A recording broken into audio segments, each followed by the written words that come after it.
crazy day. But Alcatraz time. Lock in. Welcome to the asylum.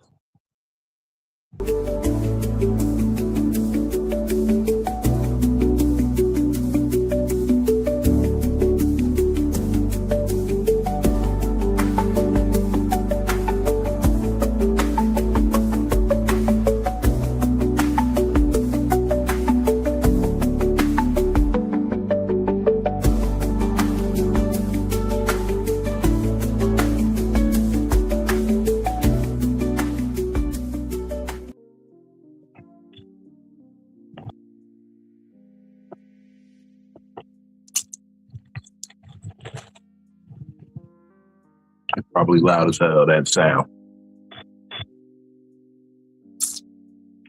Pause. That was a pause. Man, oh man. How wild it is.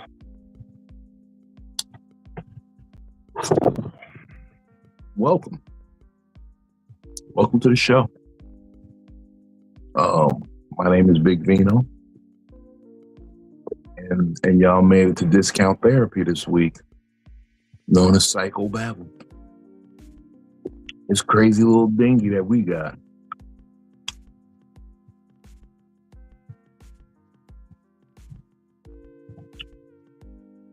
I think we're in trouble. You know,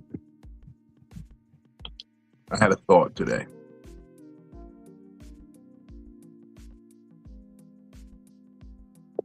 I'm not you.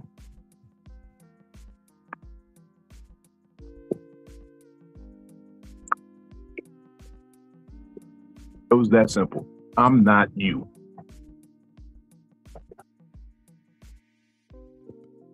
I understand that everybody goes through their own share of thoughts and difficulties and ponderings and problems and analysis, and there's a lot of shit going on inside of this head that we all have. But I'm not you. I don't rationalize it the way you do. I don't see it the way you do. And I have to take pause and realize that from time to time when dealing with people. I'm not you. I might have handled the situation differently. I'm a petty motherfucker. I like to get in the last word sometimes. I am slow to anger, personally. I know I seem crazy, but I'm actually very slow to anger. I'm quick to resolve, slow to anger. I get angry when you don't want to resolve it.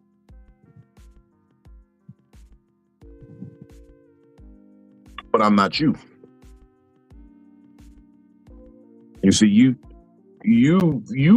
might feel a little uncomfortable in conflict. You might be a little timid when it comes to defending yourself or the things that you value.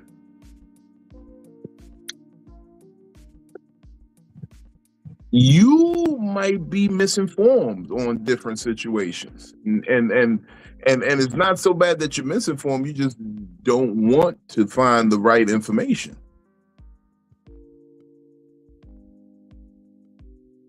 Your morals may be bought a little cheaper than mine are. Because everybody got their price. I used to say that all the time back in the day when I was, running the street. Everybody got a price. They try to tear you down when you don't got a price. Because that's an old saying. I can't do nothing with you if you ain't got no price.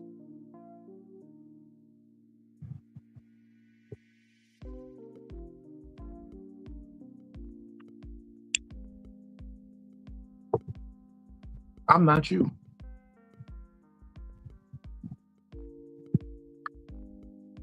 An example I was telling my little cousin about today, it was like, I'm not you when it comes to situations because I know that niggas be acting real oppy.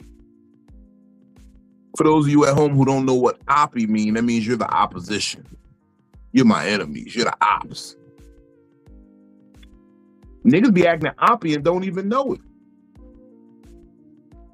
If somebody talking about me, tell me, please, because you not me. You may think it's nothing to worry about, nothing to talk about. Me, I think completely different. I think, hey, we got to resolve this issue before it becomes a situation.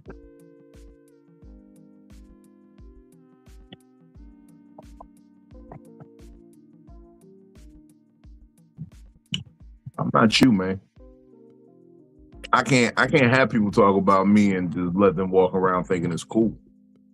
And then come sit at the table with me when you've been sitting here talking about me. What does that look like? How we even get there? You bugging for that.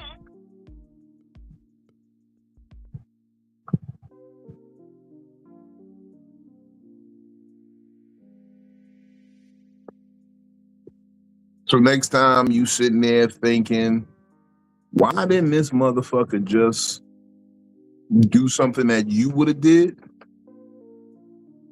Remember, they not you. How could they do what you would do?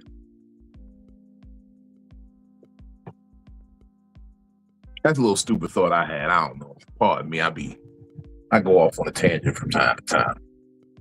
But I am happy to be here this evening. Thank y'all for tapping in. We see the people over on Instagram. They are ready. They are outside. If y'all over on Instagram, come join us on YouTube. I can make your comments appear on the screen here. As always, I got my partner in crime. Little yellow dreadhead. Give it up for the junior therapist in training, Miss DamnItPhilly. What up, Phils? Gotta stop calling me a dreadhead. I ain't all the way there yet. And I've been told about myself too. Ain't no dreadhead. My process is different from everybody else's process. Again, my hair is different from everybody else's. My hair ain't nappy like your hair is, so I got a different process I gotta go through. Yeah. People be forgetting certain niggas was born with good hair. It should just curly. It ain't nappy. Yeah, mine is curly. And it's straight too. It's curly and straight all at the same time, but it's not nappy. I was good at popsicle. Yeah, Vino, don't come on here showing your skills like that no more, okay? Pause. Like I said pause as soon as I realized, but it was melting, so I didn't want it to melt all the way. So I'm like, I gotta do this. Damn, pause. Yeah, come on, baby, forget. But don't come on here like that no more. Don't come on here eating no more popsicles, okay? Hey man, it's hot as shit. It's humid and hot. It was so nasty. You're not in Louisiana. I know. It's worse. It's worse out here. Oh my God, that swamp sweat. Oh goodness, I don't like it. We did take a trip out to Louisiana. No, it was in October though, so it was nice. It was real nice. That you remember you came out to Dallas in July. Yeah, it's the same weather. It's the same weather. That's death weather. Yeah, that was death weather. That definitely was. But shout out to my brother, my spiritual consigliere. He took that ride with me. It was 15 hours in the ride down to New Orleans, going across that long ass bridge. He said a prayer before we took off. Give it up for Benny Blanco Perry, y'all.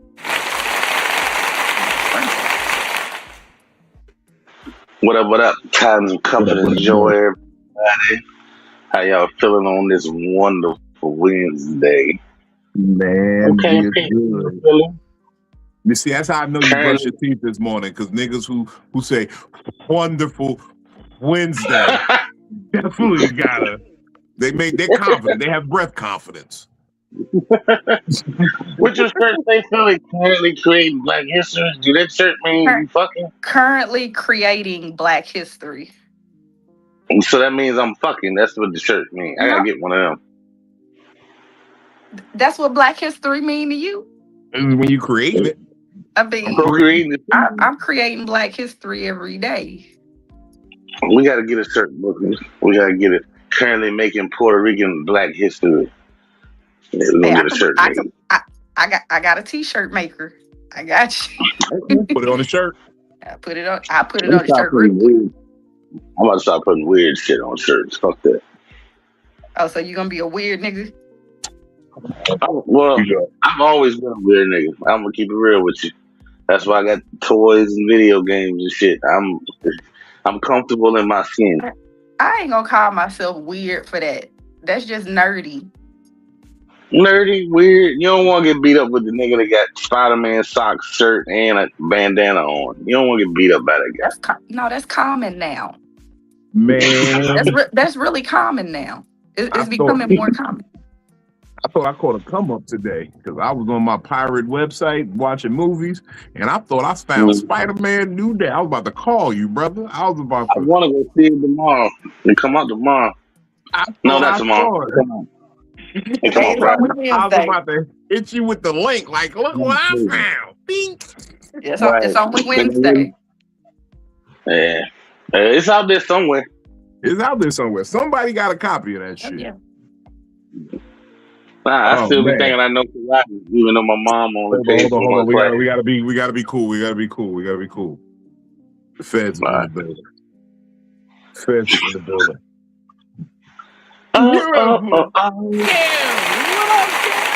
Shade the feds. You just work for them. Yeah, I definitely am not the feds. Nah, Okay. you out here catching perfume out the air, choking and shit. That's what you doing. Yo, I wanted to find a skit because I had to do a parody against it since it was going viral. So That shit was funny as hell. thank you. Man, I'm not wasting my cologne like that. No.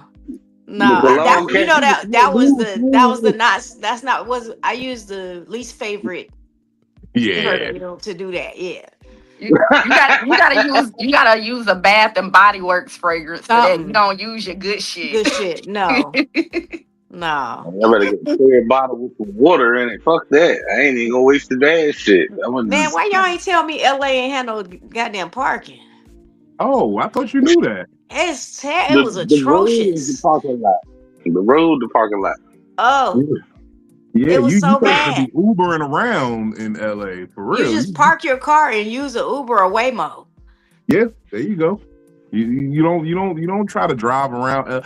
You drive around LA when you're just gonna drive around LA.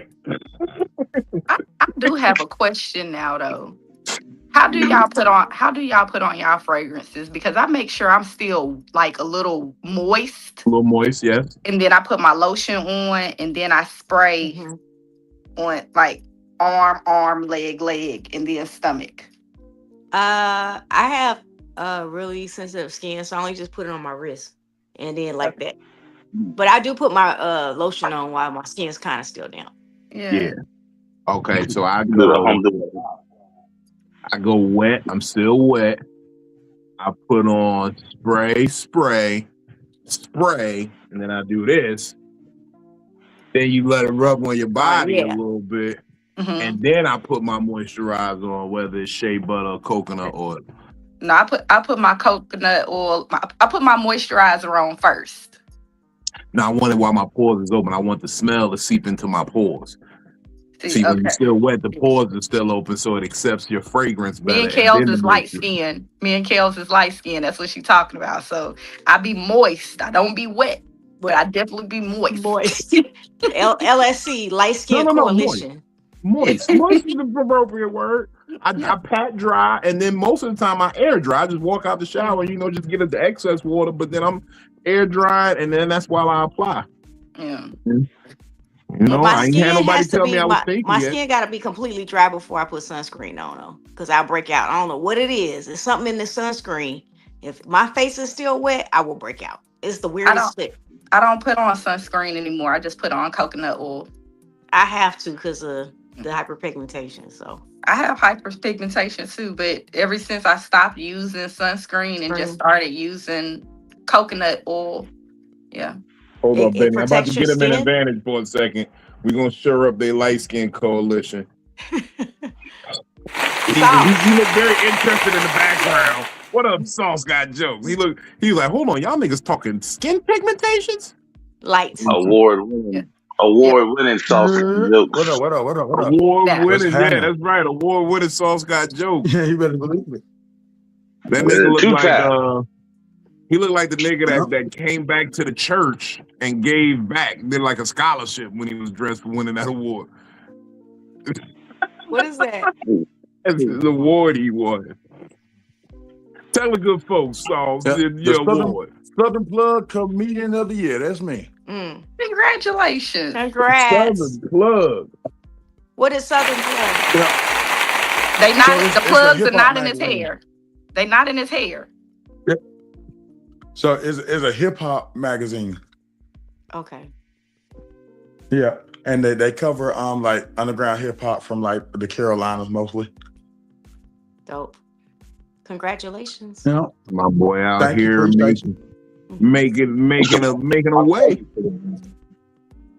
Who hosted the event? This guy named Darren. I don't know. Did you come across a dude? I got the nominee. I got the nominee, and they said the awards is gonna be that day, and I went there, and they said Sauce got jokes. I said, hey, it's me. Hey, there it is. Yeah, boy. Nigga, you thought you was gonna win because you Hold came on, in is that the thing that you had me voting for you on live like a couple of months ago? Yep. Yeah. That just happened? Just happened. Damn. That seemed like so long ago. I ain't gonna lie. I forgot all about the shit until there's like the awards this day. Okay. This nigga talking about something he forgot about it, but was dressed to the nines. This nigga had on the pointy shoes. He had on the all black, looking like he background thing for Keith Sweat. He had all the shit. He looked like a Jill Scott background singer. He could have did a duet with Angie Stone. But see, that's his body. They said red carpet event. I was like, hello, my mama did say you always gotta dress nice when you go when you gotta stun on folks. You feel me? This nigga said red carpet event, and I definitely seen niggas in that event with Air Force Ones, jean shorts, and polos. Not the black Air Force Ones, huh? They was white them Air niggas. Force. It was the white Air Force. But check this out though, Vino.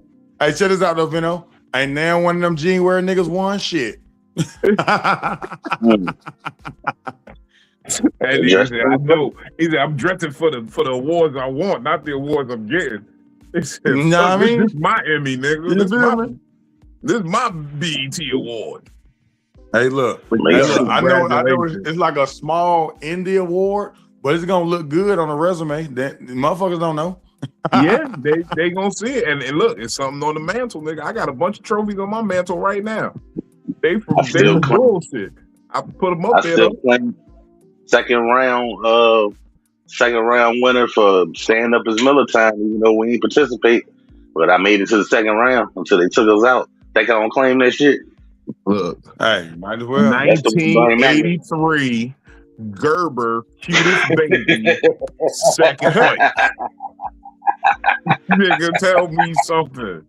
You want to talk about it? Let's talk about it. 1983, nigga. I was the shit. I was the second cutest baby in Patterson, New Jersey at the Gerber baby contest.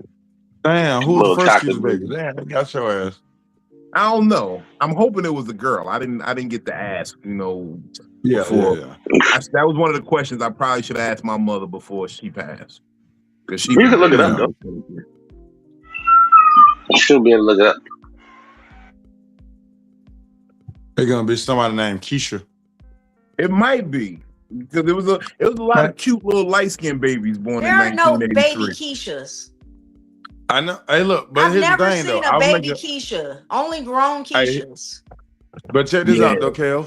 Imagine 15, 20 more years from now, we're gonna have grandma Keishas. I'll take that, but a baby Keisha, that's sus. So you know how names. But I'm saying, you know how names recycle. Keisha is gonna be an old person name to a younger generation. Yeah, it's crazy. This I'm happened. gonna name Keisha, it's gonna be the Tyrone. new like Gigi Keisha. Brooklyn said Tyrone. Pop I'm Pop. going to hey, I Grandma ain't never Tiffany's house. seen a grown hey look, I ain't never seen a Grandpa Tyler before. I've never seen. Grandpa Marquez. Yeah. I've never seen a Grandpa Jamal. Facts. It's Like, coming. I I ain't think never seen an Jamal's old ass got Jamal. a timestamp on him. All Jamals kind of pass away before 50. I've never seen a Jamal over 50. Facts. So there are no Denny patrons that are named Jamal. I've never seen Jamals at the senior citizens at the bingo. Fact. Ain't you know, as time goes on, names will get weirder and weirder. Like it don't even be real names. It be like abstract concepts and shit. I feel like I gave my kids good names now. Grandpa Yeah. Wow, what's your Khalid. kid's name? Grandpa Jeremiah, Grandma Grandpa Genesis. Khalid. That Grandpa sounds Khalid gonna be that nigga. that sounds Biblical feasible. names. That's what it's about. Biblical Christian names. They live on forever. Forever. I'm proud of the names I gave my babies. But it depends on what kind of biblical name, because some of them biblical names be having badass kids attached to them. Mm-hmm. Grandma. They start off like that. So, Grandma them got Isaiah, Keisha. I done met some evil ass Josiahs. Josiah, Leviticus. and Isaiah. Them Isaiahs. Oh my god. Isaiahs, the Leviticuses, they have wide leg pants for some reason, and they short. No, because I told myself if I have another kid, their name gonna be Corinthian. Yes, there are Leviticuses out there. Yeah. Hold on. You gonna name a child Corinthian? Yes. Like leather. Yes. First or second.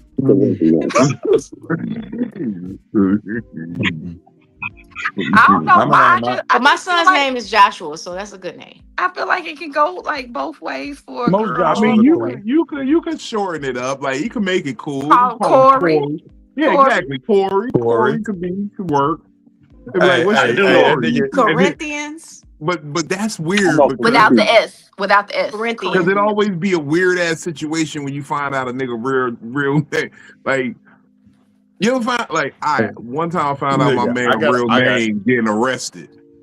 You know what I mean? We was you ever find out a nigga real name at the arraignment and you like, hey, I can't believe I've been running with you. Nigga I used to go to nigga I used to go to college with. This nigga name was Smooth, right? We found out his real name. This nigga real name was Bartholomew.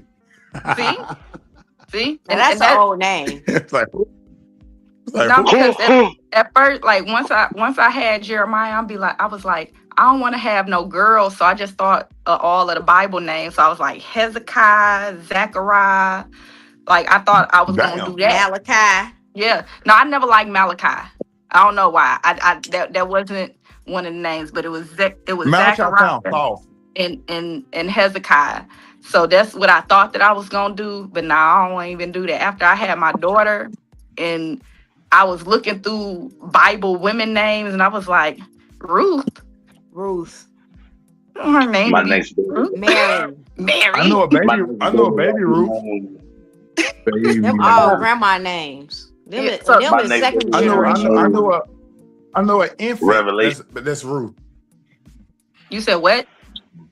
Baby Revelation. Named Ruth. You know a revelation? That's gonna be my next baby name. It's Baby Revelations. Baby Revelation Paris. Because you did. The last one. The last one. I still remember my trans friend Gary. I found out his or her real name. That shit was funny. Motherfucker didn't know we knew that the motherfucker was trans. He ain't never brought it up. Like we already knew.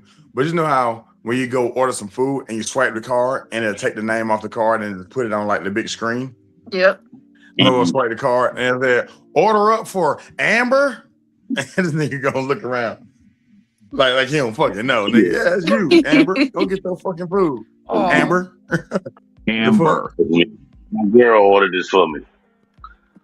And the shit was I got crazy hurt because they never brought it up, but the motherfucker gonna act like we ain't know. Like, come on, man. We I'm looking got at my you. girl back. Like, it ain't my business to bring it up, but you ain't bring it up. But come on, we know you ain't no nigga.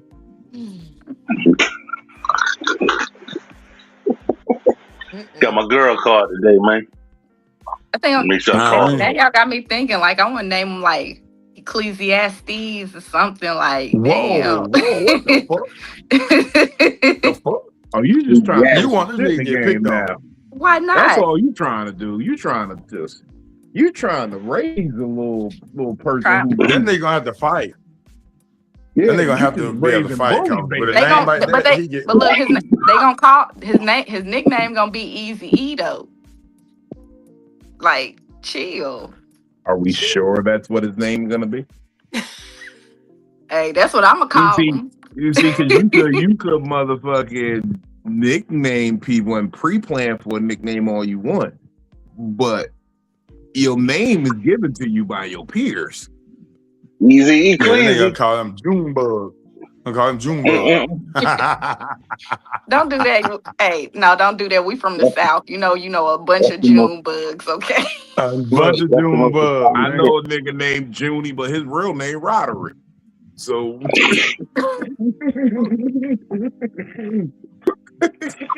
My cousin calls me Junebug.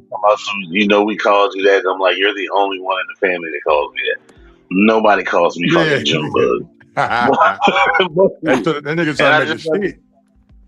I let her get it off. Like, fuck it, you got it. Everybody else call me Lil Benny or BJ. She calls me Junebug, and I'll be like, "What's up, cuz?" You knew it was coming. I don't Hey, know hey, if look, I like either one of those I names bet Benny, for real.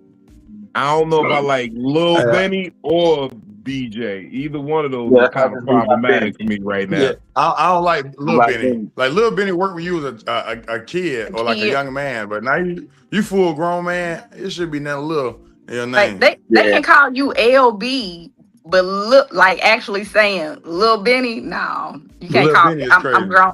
I'm grown as fuck. You can call me LB, But but yeah. I hate when niggas be trying to shorten my real name. Because my real name is Anderson. I hate when they try to call me Andy. I'm like, I'll beat your ass. Don't call me no fucking Andy. Don't call that nigga Andy, yo. All I think of is Child's Play when I hear Andy. I think of Chucky. Yeah. Hey, Andy.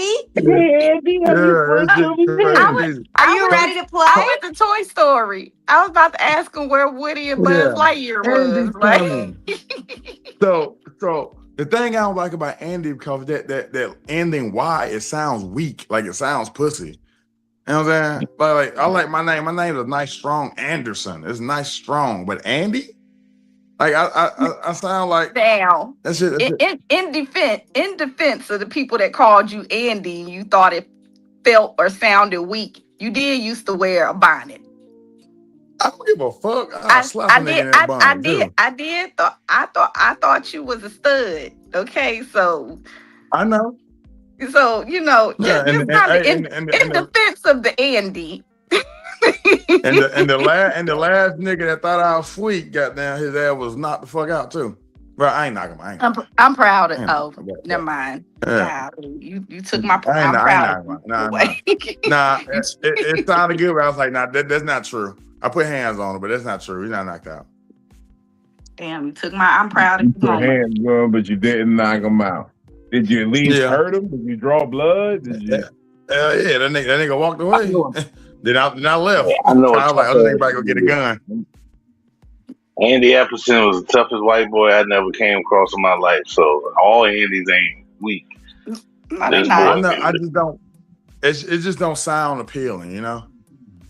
Like people calling you He's Lil a- Big. It's It's the same feeling. With your But skin this- pigment, though, you got a built-in Halloween costume as Raggedy Andy. Raggedy Andy and Andy. Yeah. If he still had his locks, Let's get it paint him poppin'. red for the Let's get it popping. rosy up the cheeks. Nah, it was weird being called Lil Benny because my dad wasn't around, so it was like y'all calling me Lil Benny behind a nigga. Y'all know the nigga. I don't know him. Man, Like you calling me, y'all know. Y'all knew them a couple years before I Another came. nigga name, see? Once I got here, I'm Benny, motherfucker. Like my son is little Benny now. But yeah, What about all the and rappers with little on it? Like all the little yachties and all it. But and Benny don't from sound the as cool neighborhood. as Yachty I'm just But yeah, asking. or even Ain't them some Wayne. grown ass men too? They and is. like Vino, Yeah, they like is. Vino said, the neighborhood gave me Benny Blanco from Carlito's That's Way, fire. and Benny Blanco from the sticks because I was in the country. So it went from Benny Siegel when I had cornrows in high school, and Beanie Siegel had came out, and because I was a little hard hitting football player, that was my nickname. And then it went to Benny Blanco after school. So yeah, Well, I didn't choose at least they was calling choose you it. little, like by your daddy name. Motherfuckers used to call me my brother Yeah. name. They're about little Courtney. I'm like, nigga, I'm my own nigga. And I'm bigger than my big brother. So the fuck? It'd be weird when dudes be named Hold Courtney on. because it's like, Hold on. So they gave your older brother a unisex name, and then they gave you a strong black built name. Anderson. Yeah, Anderson. I'd be pissed. Anderson. I'd be pissed if I was Courtney. Nah, my big brother cool. So my big brother, the street nigga. I wasn't the street nigga. Mhm. So he was known more in the streets. So that's why whenever I was coming up, they was like Lil Courtney. And I was like, fuck. Yeah, that shit pissed me off. Oh, well, your brother was a thug, then yeah, you gonna be Lil Courtney. Yeah. That's letting everybody know not to fuck with The you. only Yeah. way it could be, bro. Mhm. Yeah, you couldn't avoid that one. Yeah, you was gonna have to be Lil Courtney till you did some thug shit, or they be like, "No, that boy be about his books, so we got to call him Andy." Or we Hey, I was about my books, man. At least I about my wasn't books. Courtney and Ashley, because it be some niggas out here named Ashley now too. Yeah. I know a couple Ashleys. You see, They call me Edith's son till I made her Vino's mama. No bullshit. They was like, that's Edith's son. And they was like, oh, that's Vino mama. Yeah, chill. You got a little more. You gotta make your name around these parts. A sprinkle of respect on each other's name. You can't beat Yeah. it. I ain't mad at it. I like it, personally. Hey, Vino boy, you better leave him alone. Then that's Vino mama. You better leave her alone. That's the funny. Yeah, names travel, brother. But I'm glad I got some honorable mentions. Peter Weeder, that was one that didn't stick around. I'm glad. Bimbo, my uncle called me Bimbo. One of my aunts, two of my aunts called me Peter Weeder. Peter Weeder's that was crazy. it. Peter Weeder's crazy. Those two they're wow, I'm so glad that didn't stick. that's just a family name. That's just a family name. I don't even know if we could be homies if your name was Peter Weeder.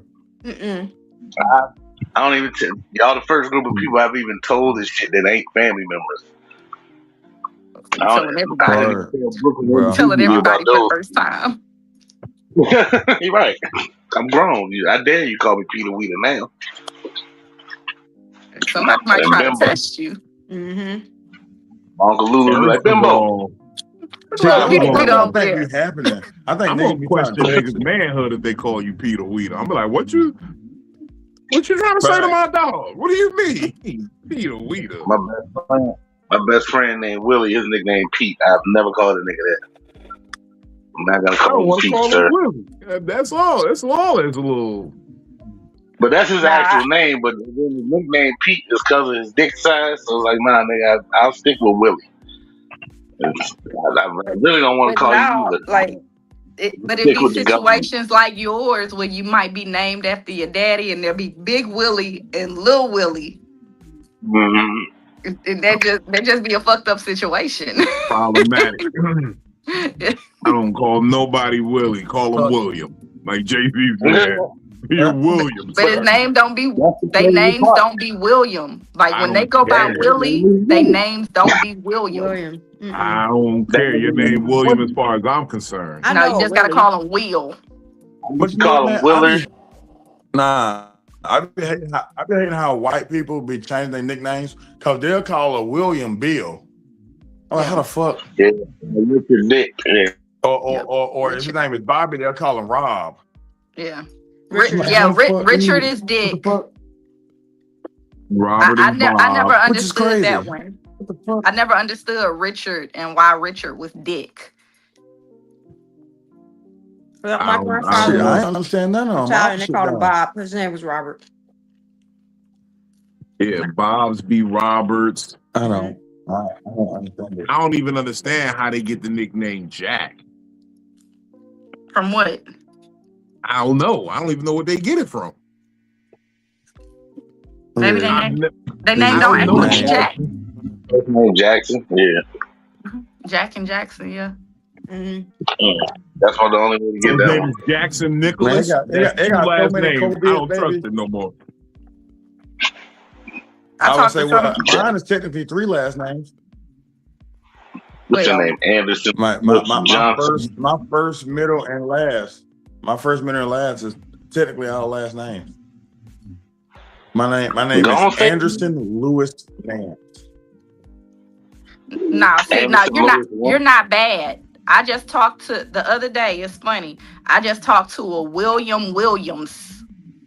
You got basically the same name. That William. Like I Williams. didn't talk to that some was never native. Thomasons. Like you couldn't think of nothing. Like you just had this baby and you looked at him and you said his first name should be his last name and his last name should be his first name. Like this is what we doing. Yeah, that's just lazy parent. A whole lot of epidural. Ain't that nigga from Three Ninjas? Tom?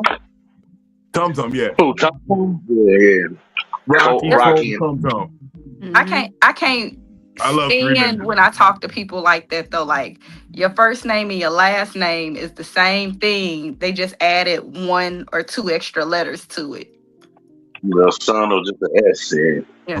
Thomas You upset with me Thomason. because my name is Vino Venison? Philly, you just I would hate that. Vino Venison. Vino hey, Venison. you just unlocked the thought. There's a nigga somewhere in the world named Andy Anderson. Mm-hmm. Yes, there is. I can look in my system. I can look in my system of workers and find the Andy Anderson. There's for you. somebody named Andy. It'll be the I first know name there's in an the. Andy Anderson. Because there's an R in You know- Anderson in wrestling. You know who did that? Somebody that was always last in line because their last name started with a lower letter. So they said, my son ain't gonna have to go through this. He gonna be Andy Anderson. That way, no matter what, sometimes they'll flip it and use your last name to see if those people get higher up on the line. Yeah. And it never happened. P is always at the bottom, and then B is at the top for me. But you can think of a different A name, though. Mm-hmm. Arnold Anderson. Aaron will put you. Aaron. You got 2 A's. Andre Anderson. Aaron give you a better chance with the 2 A's. That's awesome. But you Aaron can think of something. You can think of something. You don't have to name your child. Their first name and their last name is the same thing. Like There's a lot of A's. If you have on this Aaron bed, Anderson spelled car insurance. what's the name? Andy Anderson. Aaron Anderson Okay, spelled Andy. car insurance for sure. no, I don't like that. Andy Anderson kills people. Yeah, I'm going to tell you, Sauce. Your full name sounds like the nigga who killed Lincoln. You sound like you got an assassin's bullet in your pocket. Hey, but here's the thing though. With a name like Anderson Nance, I don't always get the job, but I always get the interview. Oh yeah, you gonna get the interview, nigga. Oh, yeah. There's somebody I put out there my with the name on a name Lincoln. His first name is Lincoln. They call him Link. That's his nickname. They call him Link, but his last name is Lincoln. Okay. First name, last name. Else. First name, last name, Ricky Bobby. Okay. Name's Todd Smith. Smithson. You know it's one of them. That's a lot. Smith. Anyway, Smith Vino, and what Wesson. you got? What you got for us, Nino? Well, I've been doing a lot of pondering. And I know I told you earlier today we might be talking about some other shit, but I We had a didn't confirm revelation. that. Yeah, I had a revelation today. And along with that whole I'm not you thought,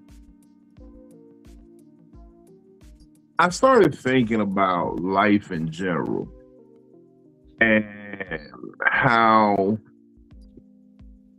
in order to grow, in order to move, in order to do certain things we want to do in life,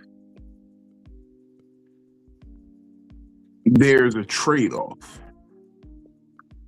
And there's gonna have to be some things that you gotta let go in order to do what you're trying to do. Like, and that is all well and good because that is the grown-up thing to understand.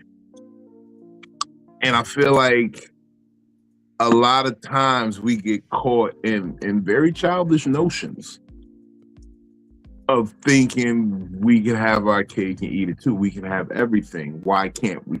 Like, and it's not a pragmatic thought. It's not a negative mindset. It's just real honest thinking. In order to have things, there has to be a trade-off. Like, for instance, I worked very hard to attain this goal of being a comedian. I'm in the limelight, I'm in the public view all the time. I have, like, I don't want to say lack of privacy, but when I became a public figure, I opened myself up for scrutiny. Mm-hmm. I've opened myself up for less privacy than a private person, a person in the private sector. And so I had to let go of this notion that people need to leave me alone. No, I made myself an entertainer. I made myself a point of focus. So therefore, as soon as I've done that, I've said, look at me. Why wouldn't they look everywhere? Like, you know how it is. Some people will come in your house and you be like, go ahead, go in the fridge and find something to drink. And then they in your fridge, they in the cabinet, they in the oven. Like, once you open up access to something, you've opened up access. Mm-hmm.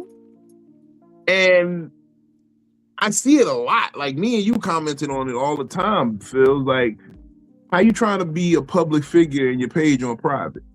You're trying to get followers, you're trying to advertise your business, but your page is private, so I can't just look at it. Now I'm not interested. Now your business suffers. And I don't think everybody genuinely understands, like, you have to let some shit go. Yep. If you want it, there's something you're going to have to let go in order to have it. We talked about this in a different aspect the other day. It's funny how this conversation comes by. So you remember I was talking to you about like when you become pregnant. So let's just say you're not exactly trying to obtain a career or fame, but you want a healthy, happy baby. And you had to let go of that liquor. You got to let go of that weed. You got to let go of those drugs.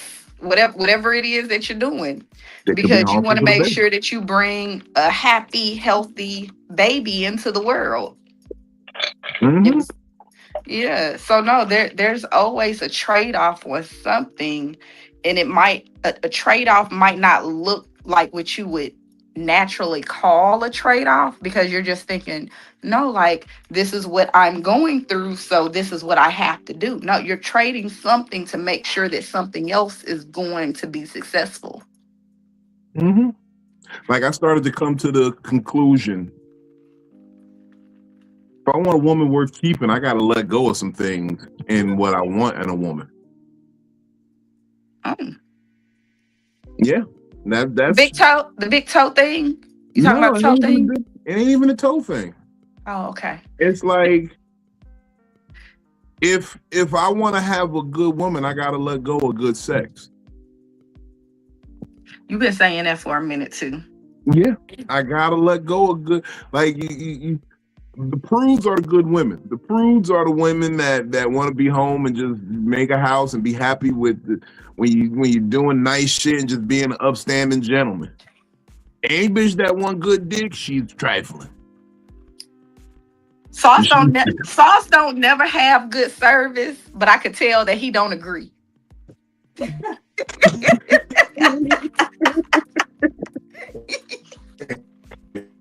you still using the kid's tablet?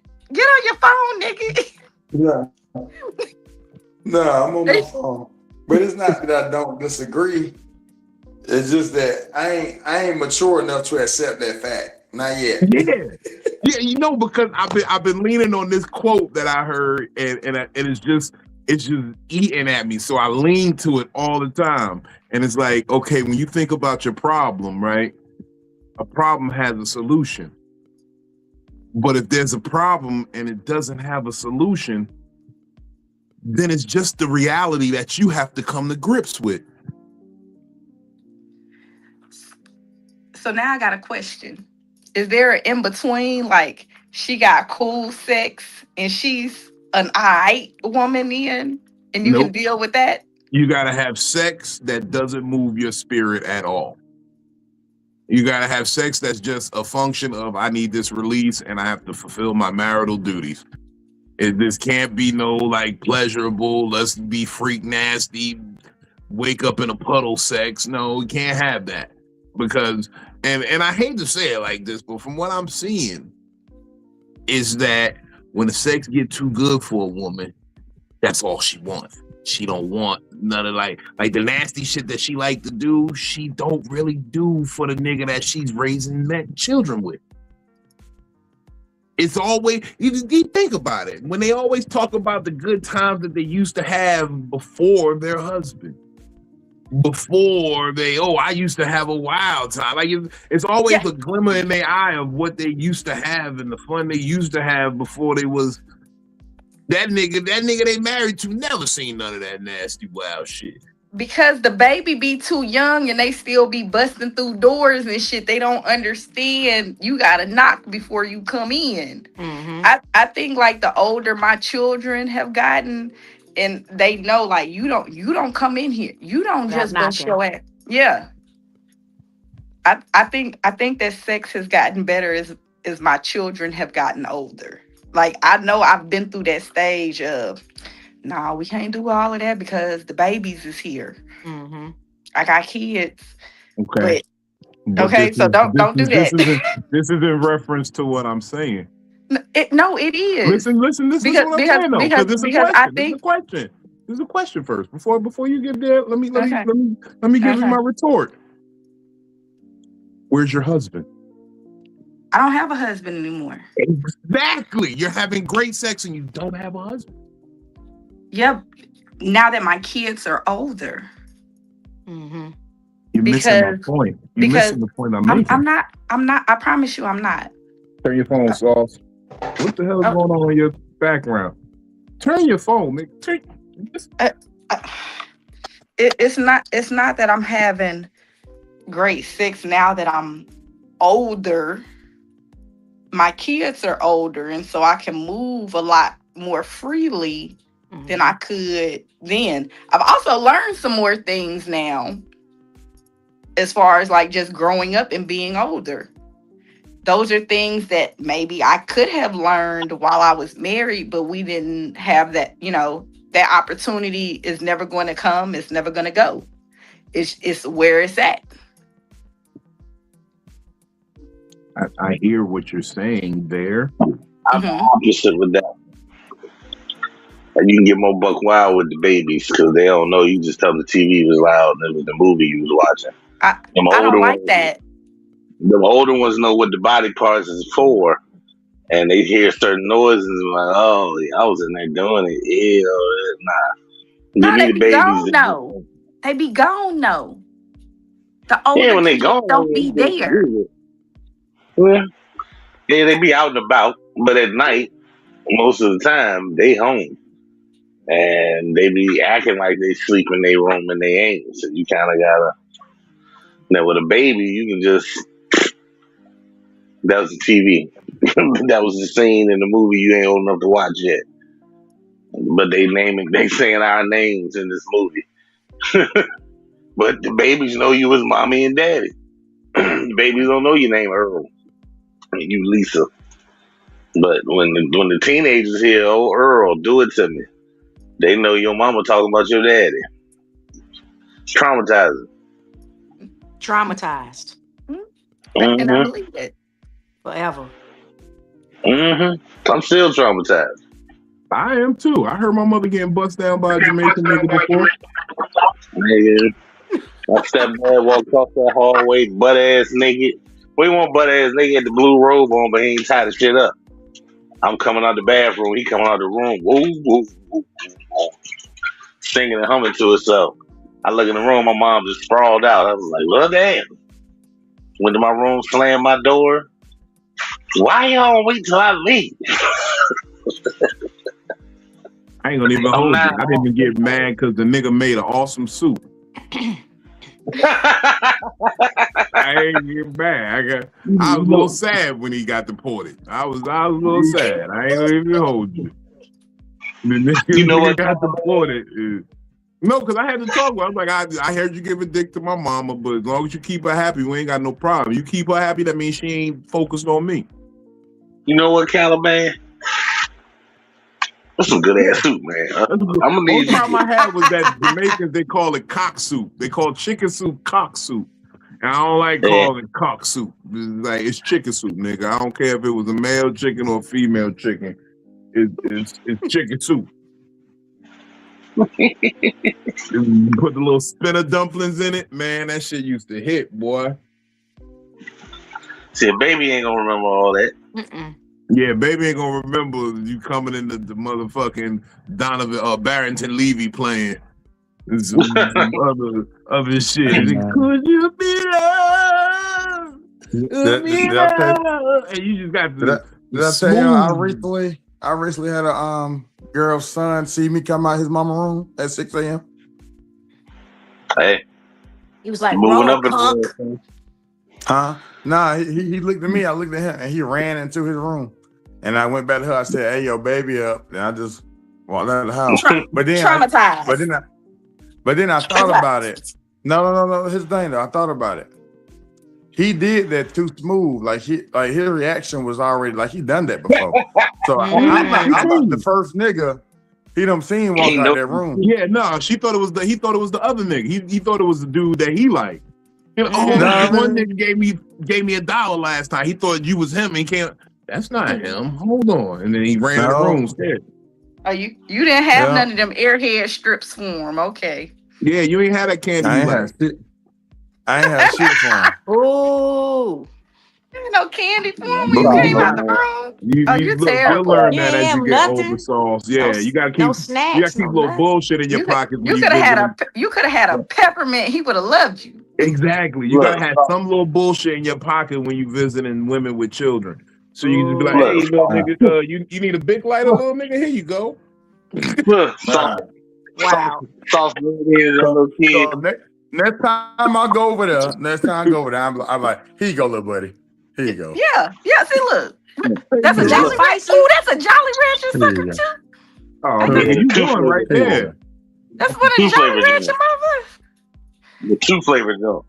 Look, Sauce leaning into that little kid. Sauce said, hey man, I just gave your mama the hard dick and the bubble gum. I'm sorry.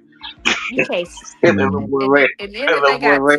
if they got teenagers, you be going by that taco stand, just buy extra taco, okay? Kids like tacos. Yeah. So she got teenagers too, but the teenager one, the teenager didn't come out. Everybody likes tacos. The teenager. That should be funny because the one time I actually saw like her kids like outside of that. The older one was mad. He was mugging. Like, You ain't had no snacks for him. Nah, he was mugging because I be blowing his mama back out. No, you ain't had no snacks for him. Teenagers. Nah, I hate that. You know what I hate? when they got a son that's about 5, 6, 7, and they walking like in the mall or whatever they walking at with the kid, and then they walk past you and the kid look back because he know you about to look at his mama ass. And you look back and that little nigga looking at you like, and I look right back at him. no, I look directly at the ass. I'm like, I look at the kid and I trail off to the ass.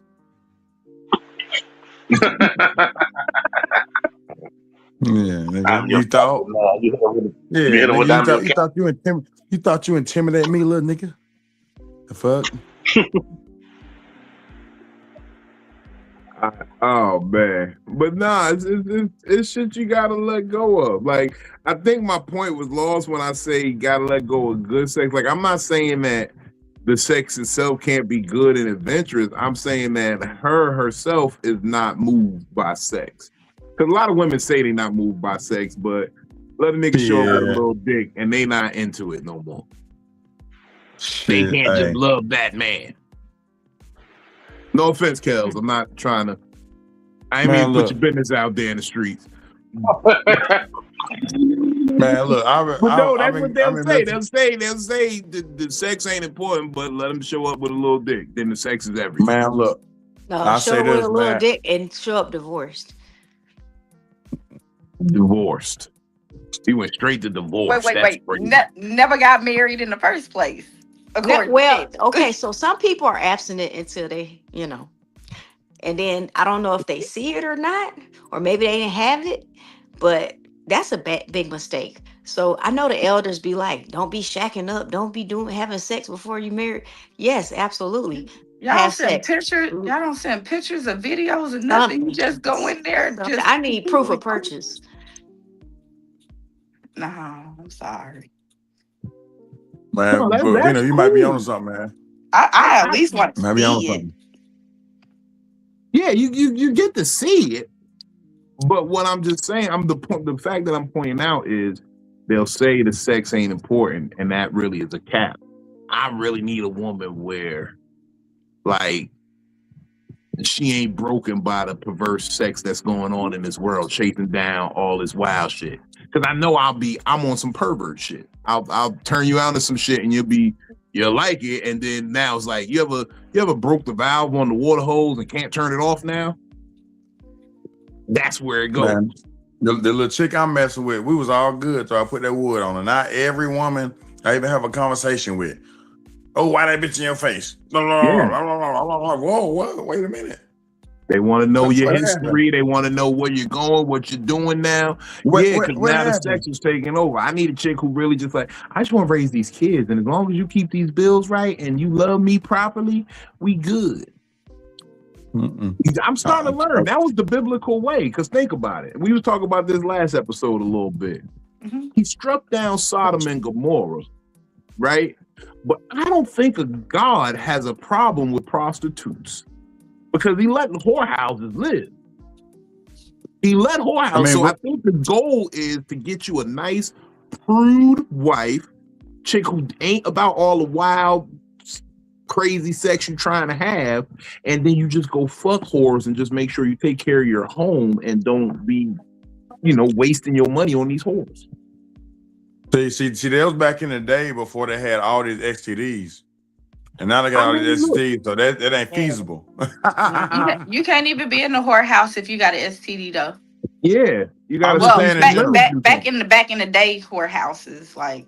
Yeah, I'm just saying in general, because whores don't exist in just a whorehouse anymore. But they're teachers and CNAs and. If we look at it back in the day too, men used to wife the girls in the whorehouse. They'd be like, that's my favorite whore. That's the one I want to bring home.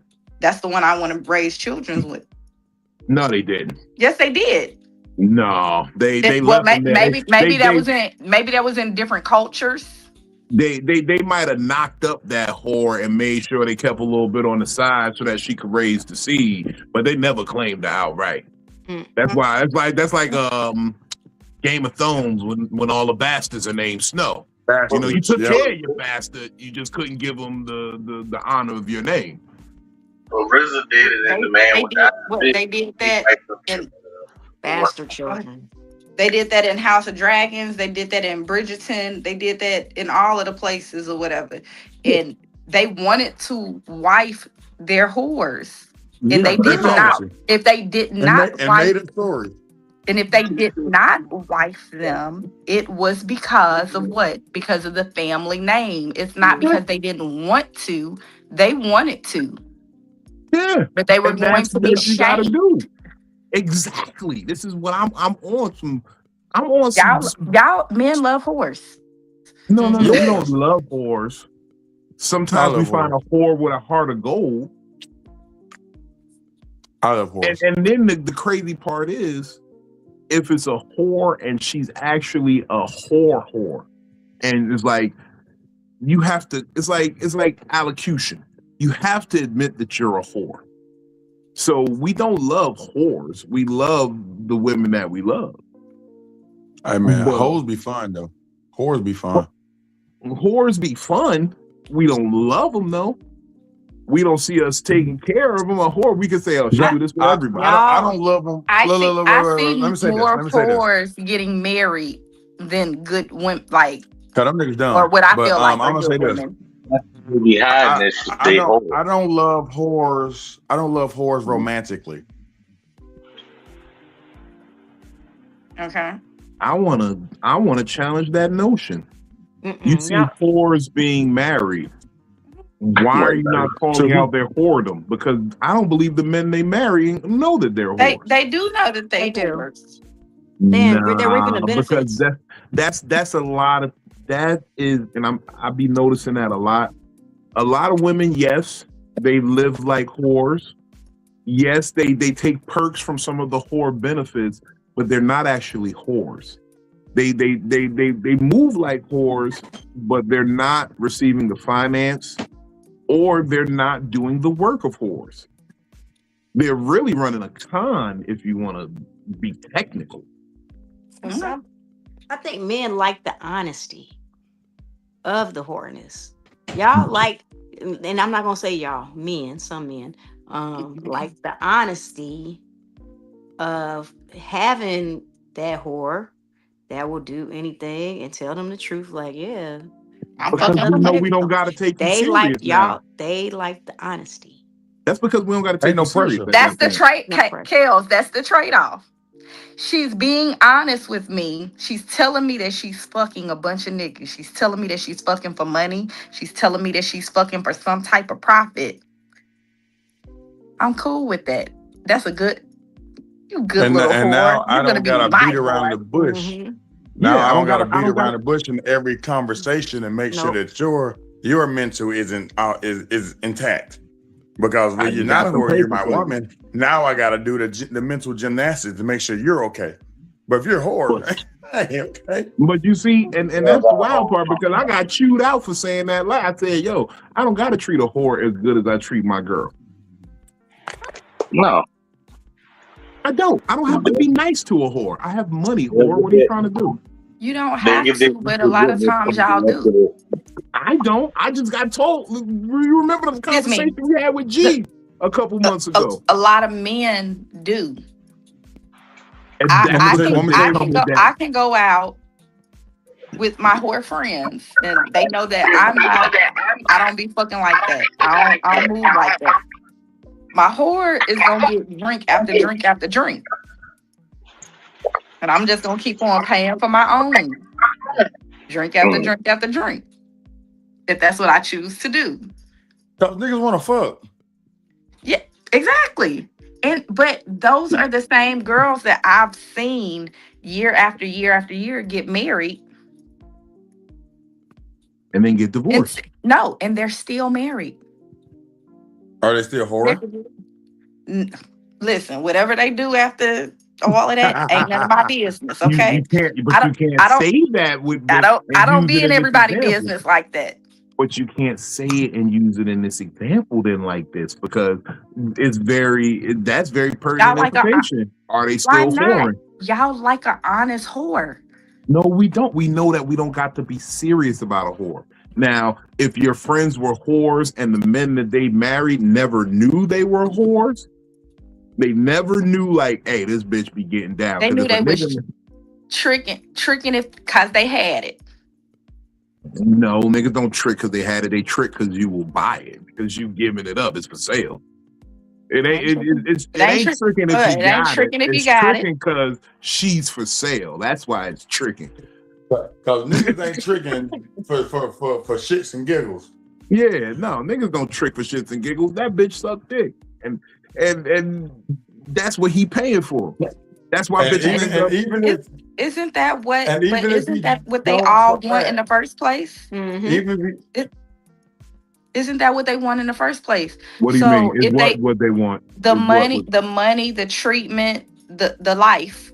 So if you got the money, if they're a whore because they want the money, the treatment, the life, and they see that you're going to do it, what do they have to be a whore for everybody else for when they're going to be your whore? They just No. found the right person.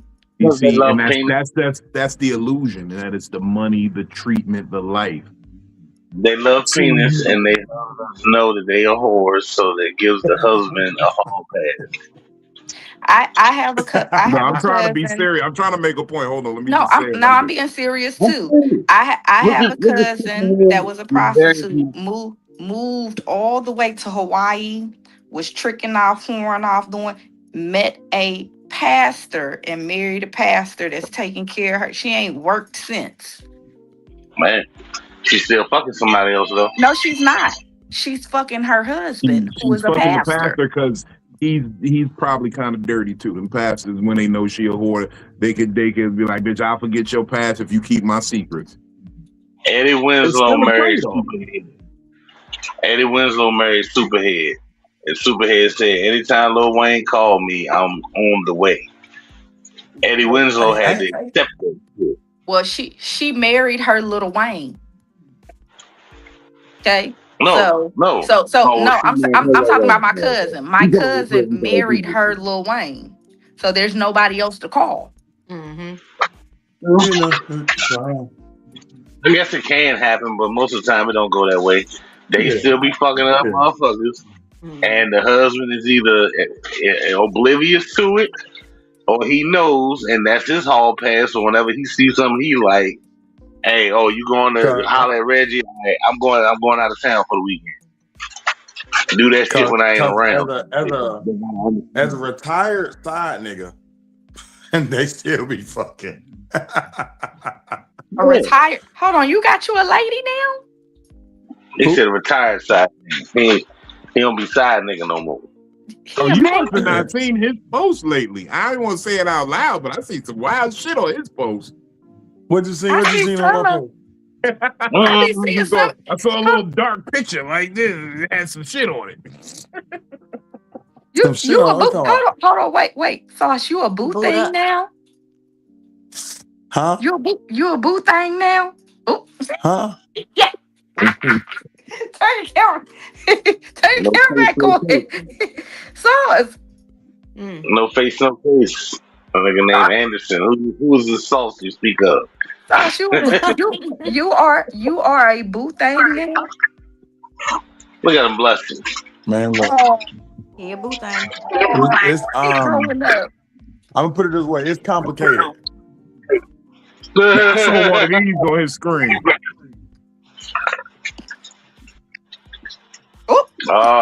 Oh, wait. That was a troll. That was a troll. That was a troll, you know. You was trolling? Okay. I was trolling. You asked you about that.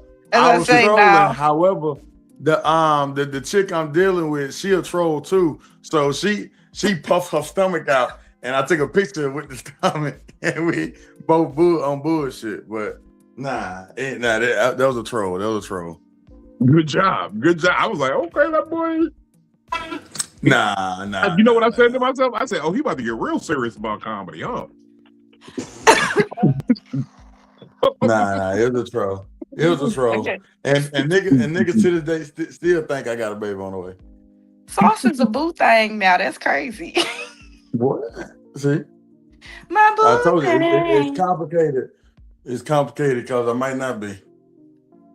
We never is, bro. You don't ever. So, You ain't nothing to your husband, the bro. reason I say that because it just like we was talking about earlier, put that wood on and now shit changed. I'm like, whoa, we was cool. What the fuck happened? The trade.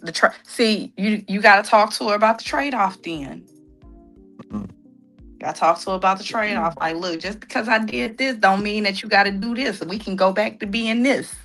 We don't got to trade off nothing to be cool. See, that shit them changed because it was cool, and then it. You gotta. Sometimes you got to talk about the trade off. Sometimes you got to talk about the trade. I think that when it comes to relationships, I think that that's where a trade off becomes an issue, is because people don't talk about what they're trading off. Mm-hmm. So, okay, Well, we're fucking each other, but we're not together, right? They gave us the wrong information in sex ed. I think that people need to talk about that. Like, okay, we're not together, but we are dealing with each other. I can still date. I can still talk to whoever I want to talk to, until we become exclusive, so that there's no sauce. What's up? We ain't trying to see you work out. I didn't say you was. I was moving them out the way. Oh, okay. But okay, because I was about to say, I know you ain't about to start breathing all heavy and doing all of this on here while I'm talking. But no, I think that you need. I do think that maybe y'all need to talk about it. Listen, we fucking. I don't gotta stop talking to nobody. I ain't gotta stop texting nobody. I ain't gotta stop doing none of that until there's another type of trade-off, which is when y'all become exclusive. Well, there is an exclusive conversation that's supposed to happen that doesn't happen in a lot of these new situations that I'm learning about. Or it's an avoidant thing, because I see a lot of people like to hide behind the phrase, I don't want to lose myself in this situation. And generally, there's nothing really being lost. You just can't move around like you're single anymore. Yeah. And that's what they're talking about, losing. Vino, that right there. So that's what they talk about, losing themselves in a relationship. I'm in a point where, because she even with the, I just feel like whenever I'm with you, like everything revolves around you, and I don't even know myself no more. Blah blah blah. So it's just all about you, and I'm just like, who did that? What does that even mean? How is it all about me? Did you put food in your mouth? And that means it's about you at that point. So basically, it's more along the lines of, so whenever we're out and about, she doesn't become the star anymore. And it's just like, it's not my fault, because we're in my area, so people know me. So instead of it being her, it's, oh, that sauce girl, and it's not my fault.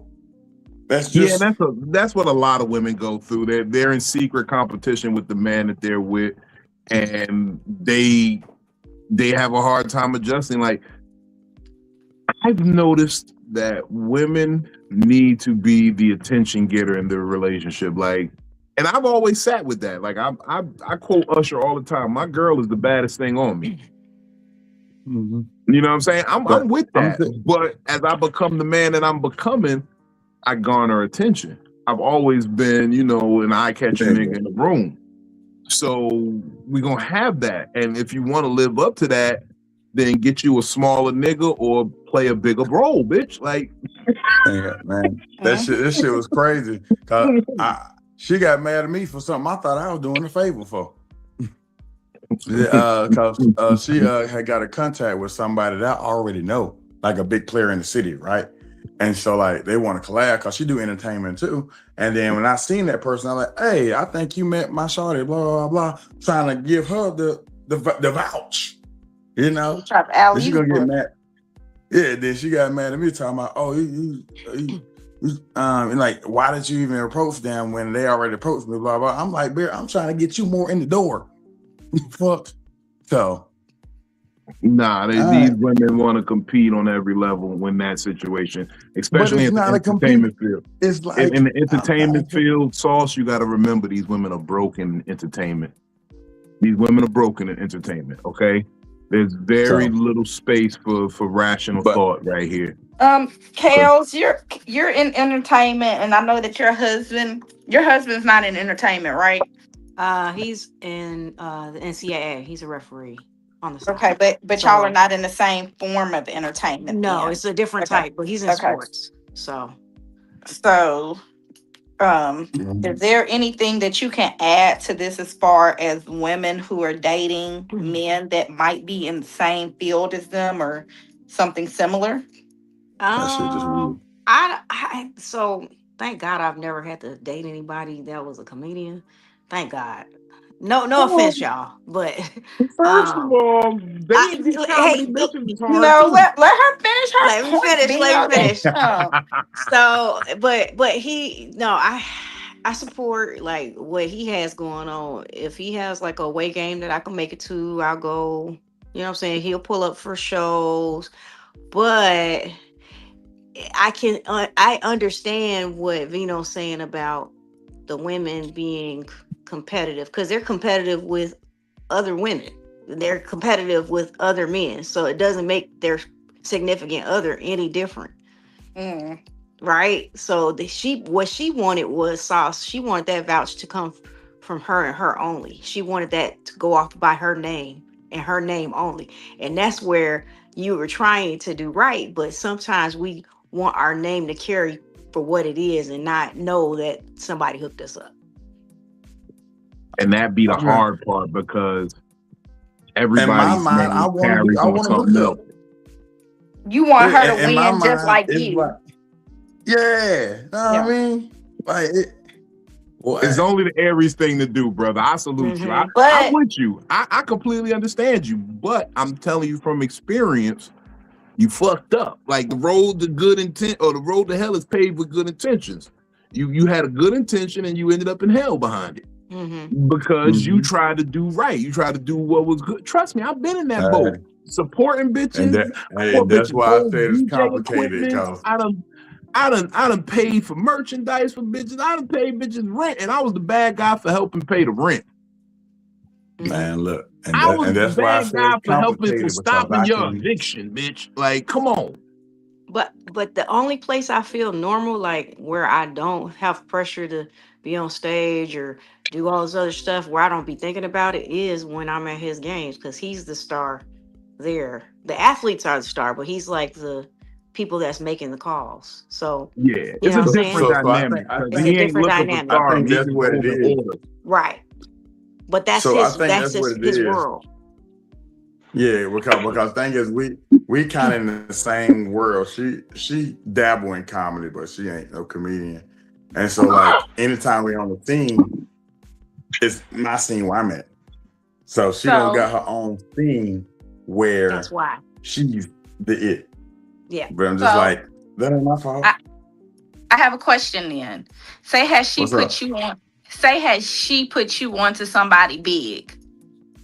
She knew somebody that's bigger than you, somebody that's bigger than her. She knew them first. Appreciate you. And y'all fall out. Are you still going to use that connect? You damn right. Okay. So I think that this is the difference of the mindset is that a lot of women feel like you bought me onto that person so you can cut me off and cut me on when you want to. And I think, are you done? I'm sorry. Yeah, go ahead. I think low key, that's a loser's mindset. Because you know, in my mindset, I've always said, I could plug you, but you got to keep you there. And that's why I be looking at people who, when they be like, yo, such and such fuck to get this, such and such did some favors to get there, because they're bad at what they're doing. If you was good, like it don't matter if I fuck somebody to get a shot, because all you're doing is giving me a shot. I still have to perform in front of the people and make the people want to see me again. And by saying, oh, if you feel like I could plug you, like I just put that on a barbershop bar, yo, by allowing somebody to feed you, you can also give them permission to starve you. So yes, if I'm feeding you, then yes, I could starve you. But the thing is, if I'm just giving you a shot, you have to make it. Steve Kerr don't mean nothing if he didn't knock down the shot when Michael Jordan passed him the ball. Yeah. So really, if you think that I could cut you off, that means you ain't even qualified for the job in the first place, and you shouldn't even be trying. Or you should get your shit together to be better. Because I'm not going. I'm only giving you. Weird. You know what I mean? I'm so happy I'm not an entertainer. It's a lot of pressure. It's a lot of pressure. So it is a lot of pressure. So yeah, like I said, Philly, it's complicated because goddamn shit don't go where it is. Hey, I'm about to just hop my ass right back in these streets because I got some hoes that's mad at me right now. Wait for me to come back. Or you can have a conversation about it. Yeah, you can tell her, look, baby, I'm just trying to get a. If you follow my plan, we can all eat. Or you can say it like Bino normally says it. Leadership looks like pimping. Yes, leadership does look like pimping. Good leadership looks like pimping. I'm sorry. You can say it in one way or the other, or you can say it in both and just bring them all together. Leadership look like good pimping. You know, see, look, that goes back. That goes back about treating your hoes and your women, right? Like, you know what I'm saying? Right now, I'm treating like a woman. So I'm you know, trying to kind of tiptoe around my feelings, but it's just like I might just be like, hey, fuck it. This was going on. Because I kind of look. I like the way that a woman looks on you because, like, you even been cutting your hair a little bit different. You ain't been letting them deep, you know, them deep side parts cut in on you. You ain't got the V cut no more. You don't look like Mastermind no more. Okay, so I kind of like the way you look. Oh no, that ain't woman. That's minoxidil. That's who? He said Rogaine. That's minoxidil. That's the. You got. Hey, I'm trying to back. You got the black shit. Oh no, the brown shit. No. Not the Beijing. No. It's just a spray that activates the hair follicles. Ain't no enhancements. I ain't putting no black number 7 on my shit.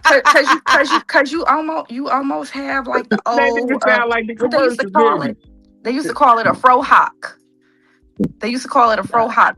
You got the frohawk kind of look going on, and I like that. I like that on you. If you don't got the lock, yeah. So I will say hair follicles. I will say it seems like that hair follicles, and I got the derma roller. The hair follicles are still not there. They're not. Hey, look, because I can still see it. You cut your hair a little bit different, and you're letting the top of it grow out a little bit. It's still receding, but it don't came back a little bit. It's fighting back. It's not. So y'all both don't trick yourself. It's fine. I got a question. So y'all both last time you seen me? Don't matter. Yeah. Go ahead. So y'all both are entertainers, right? So you say you're always in your space, right? So it's important to have that trade-off so she has the validation of support. So she may not feel supported as opposed to feeling like she got hooked up. You know what I'm saying? Like that all of that stuff is a trade-off. And then also if you in her space, the protection is there. Like I notice if I'm at a show, my husband's there, I feel protected. When he's not there, them niggas in LA was weird. Okay. Oh yeah, they all weird. Oh, they was weird. I forgot to give you the talk before you. Bro, I needed that talk because I didn't know. I'm sorry. It was a oversight on my part. Oh yeah, I could have let you look. We gonna talk. I'm gonna call you tomorrow. We're gonna have a bust down meeting because I gotta put you up on some shit that I don't think you knew, and I meant to have a whole talk with you. Like it's some weird shit. I gotta go out there next month. I gotta go out there in like 3 weeks. LA got mad at me when they found out I was funny. Yeah. It was some OGs there. It was some OGs there. Like, so my show, first of all, I've never been in a room full of like straight industry. Never. So the pressure, I didn't pick up no alcohol that day. Nothing. I get Good job. Good nothing. job. Nothing. Because I was like, I gotta be on point when I get on stage. So Yeah, I because get they on would have fucked stage. you in your booty afterwards. Listen, I ain't Whoa. messing with nothing. So I get on stage and like maybe I don't know, a minute into my set, I blank out. Like 5 seconds. 5 seconds is an eternity though when you on stage. Yeah. And then I was like, damn, I should have got up here and showed my titties because the girl that was on before me showed her titties. So everybody just started busting out laughing. So I was able to recover. Hold on. Does she have nice titties? Yeah, you can't No, just blaze over the no. top. No, we're talking about Kels. Fuck that other girl. We don't even know who that other girl is. She didn't have no. She had did this thing. She was talking about getting waxed and then her titty fell out and she had tape on and everybody just started busting out laughing because her titty came out of the shirt that she had on because she had this little bra type thing on. So anyway, but I was like, man, damn, I should have showed my titties. Y'all would have been laughing hard and everybody just started busting out laughing. So that saved me. But like my same jokes that always hit are always good. I just no alcohol. I don't smoke nothing. It just whoop, into thin air. I've been doing these jokes for years. I don't know what happened. I just know that was the craziest shit ever. Do you think maybe you put too much pressure on yourself? I think I put too much pressure on myself. I absolutely did. Because I have never forgot what I was gonna say ever. Okay, so now you got to be like Bino. Did you have your first bomb? No, I didn't bomb. Okay, No, that's all. no, That's I what just I forgot. forgot. Like that still wasn't like to me. That's not, that set is not good enough if I pause that long. You know what I'm saying? It was like a B plus. It was like a B plus. It was a B plus. It wasn't good enough to me. Okay. No, bombing is like silence, but barely any laughs. No, I still got laughs. It was just we only had 3 minutes too. So okay.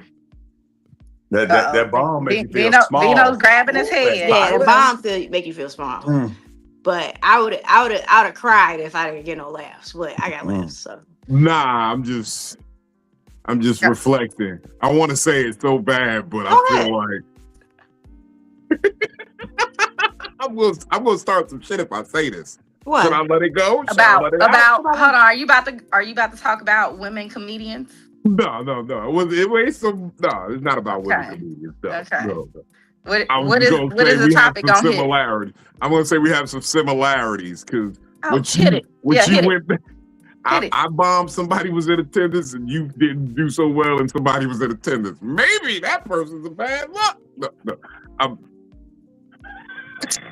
Who was in attendance? I'll talk to you about it later.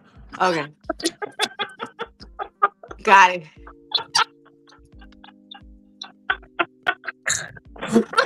Look at Phil. Phil knows. Anyway. No, but it happens. You know, sometimes you gotta you shake it off. And like you was in a new environment.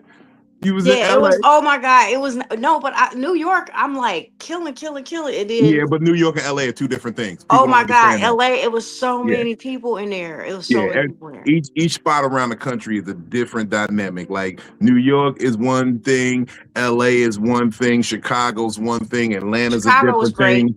Yeah, it's Texas is a different thing. It's different when you go to different places. The Midwest, if you go to some of these white towns in the Midwest, it's a different thing. Florida is a different thing. It's you got to have a. You know what it was? As soon as I looked down and Tina Graham was like this with her phone, I think that's where I was like, oh yeah, Tina. You got to get used to Tina Graham. She over there. Did she have a wig on? Was she rocking the baldy? She had a hat. She had a hat on. She had a hat on. Okay. Mm-hmm. She was super sweet though. Super sweet. No, Tina. I love Tina Graham. Me and Tina Graham is cool in the motherfucker. Yeah. I just wanted to know if she had a wig on or she was rocking the baldy. So she had. Well, she rocked the baldy at the Airbnb. She didn't care. In the house. She didn't give a fuck. So just to kind of stay on topic then. Is there a trade-off that you would have? Would you rather have that 5 seconds of I didn't know what to do, or just a complete bomb then? Oh hell no! I'll take 5 seconds. Exactly. So, yeah. Because there could be Nobody wants the you complete bomb. you could have No. completely fucked up and not been able to come back from it. But yeah. And I think that's what people forget is like sometimes when there's a trade-off of certain things, sometimes you can't come back from anything. Mhm. You know what? I froze up for a second. I had to look around. I had to get my bearings back together. That 5 seconds felt like forever. But I Oh, was it felt able like to that. pull myself back into it. Whereas there's other people that they're trying to have some type of trade-off deep within and they can't come back from it. They're just froze. They fuck up. They fuck up more. They say some shit that completely throws everything off. They getting booed. They're getting moved, or they just standing there frozen. They sitting there crumpling up their fedora. It's very terrible. I was like number 17. Are you ready to move to LA just based off of this show then? No, I'm going back. You ahead of the game. You ahead of the game Huh. right there. I'm gonna go back because I just want to do some more time out there. You know what I'm saying? Go back, but don't. But it's some weird ass motherfuckers. Yeah, I did more work in 3 days. Visit, don't move. Visit, don't But move. guess who pulled up though? Gina pulled up to the show. Gina G, of course, Gina G pulled up. That's the homie. She pulled up. I was like, we miss you because I just tried to call her the other day. I'm going to tell her I'm out there. We gotta link up, but I ain't even reach out to her again. She must have been busy. I'm still trying to get my East Coast to LA time together because you be calling people. I be up in the morning. It'd be 10 o'clock in the morning. I be trying to call people on the West Coast. Be like, oh shit, they ain't up yet. Hold on. You got caught in the middle of the day. Yeah, you got called in the middle of the day, but then by the middle of the day, you into your day and you ain't really got time to sit down and talk like a morning conversation. So it'd just be weird. And then you end up calling them late at night, and then it'd be in the middle of the evening for them. It's just weird timing. You gotta get their timing right talking to people in the West. I need to go back to LA, man. I'm heading back, man. LA. What I noticed is LA is very top heavy when it comes to I mean, that's why I said nigga at the top is fire, but everybody bottom under ass. Let me tell you this. So this is where you gotta let it go as far as this comedy game, and this is just some inside track information. So if you're really trying to build your game as a stand-up, New York is your bet. Yeah. If you want to be a comedian, like a comedic actor, then you go to LA. Because LA is for TV, movies, and shit like that. Stand up itself is a New York thing. That's why I say New York and LA are different. Don't go out to LA if you ain't got something lined up in the works, moving already, because you're gonna get out there searching, trying to be one of the millions of people out there looking to become famous, and you ain't got no dope yet. You ain't got no dope for sale. Why would you move into on a crack block and not have no crack for sale? So what is the South? Them niggas were so mad. It's more for touring. It's everything. For real. I mean, Tyler Perry's kind of making Atlanta the new Black Hollywood, where you can go down there and try to get a film career. But the South is for touring. The South, I hate to say it like this, but they consume the comedy. They consume the TV. We gotta get the fuck out of the South. I hate to say it. And honestly, I don't want to call Chicago like the North. I don't know what Chicago Midwest. is like. It's the Midwest. I don't even want to call them the Midwest. That's what we are. That's what it is. We ain't the North. No, Chicago. Chicago is its own place. Like Chicago does its own thing. They really their own movement. I mean, they're like the leader of the Midwest. Like when you say Midwest, you think Chicago, and then the smaller, like when you think of the white suburbs, like Minneapolis I ain't even gonna lie. When I think of the Midwest, I think of St. Louis and the Midwest swing. That's only because they made that song, but I mean they are Midwest, but Chicago niggas in St. Louis ain't got shit on niggas in Chicago, and I say that with love. No, they don't. They don't. That's why I said Chicago. I really feel like is its own thing. Like even when I went and visited Chicago, like Chicago is something that I don't feel like I've ever experienced anywhere. Like it's really is kind of like New Orleans. New Orleans is in the South, but New Orleans is New Orleans. Like you don't consider that just Louisiana. New Orleans is basically its own place. I feel like Chicago is kind of like that as well, where it's its own place. They got a big comedy scene in Chicago though. Yeah. So They got a big everything, big That's why it's called the entertainment, second city. everything. Yeah, like Well, they actually called it the second city because the original city burnt down in the fires and they rebuilt Chicago everything. is full of hustlers in every type of field. Chicago hustles. Like the entrepreneurs out there, the entertainers, the food industry, the music industry, everything. I feel like Chicago kind of does it different. Even as far as they style goes, they demeanor, everything is a little bit different. So that's why I said like Chicago to me is like New Orleans. And I ain't trying to big Chicago up like that, but yeah, like they really Chicago are. is one of the dopest. I Like, like- that's what I stop say glazing. about anybody who does comedy. I like, and maybe it's just my personal opinion how I felt about it, but I feel like you go get validated and qualified in certain areas. If you can go to Chicago, New York, LA, Atlanta, and let's say Detroit, and New York, obviously. But if you can go to those areas and be a solid comedian, you're a solid comedian because you can travel. Like you're certified, you're stamped once you go to Chicago and they be like, yo, you funny now. Yeah. I've been certified in Chicago. I've been certified in New York. I've been certified in Atlanta. I've been certified in LA. So I feel like I'm solid. That's what, like, those are my major stance when those cities say, nah, this nigga is it. So definitely Chicago. Chicago, real talk. Look, I'm gonna tell y'all, years ago when I was first running around, I used to tell people my name was Big Chicago. Oh Lord. I was Big Chicago. Anyways, comedian Link in the comments said, "What's up, Kale? Sauce? What's up, T-Link? What up, Is that T-Link? T-Link?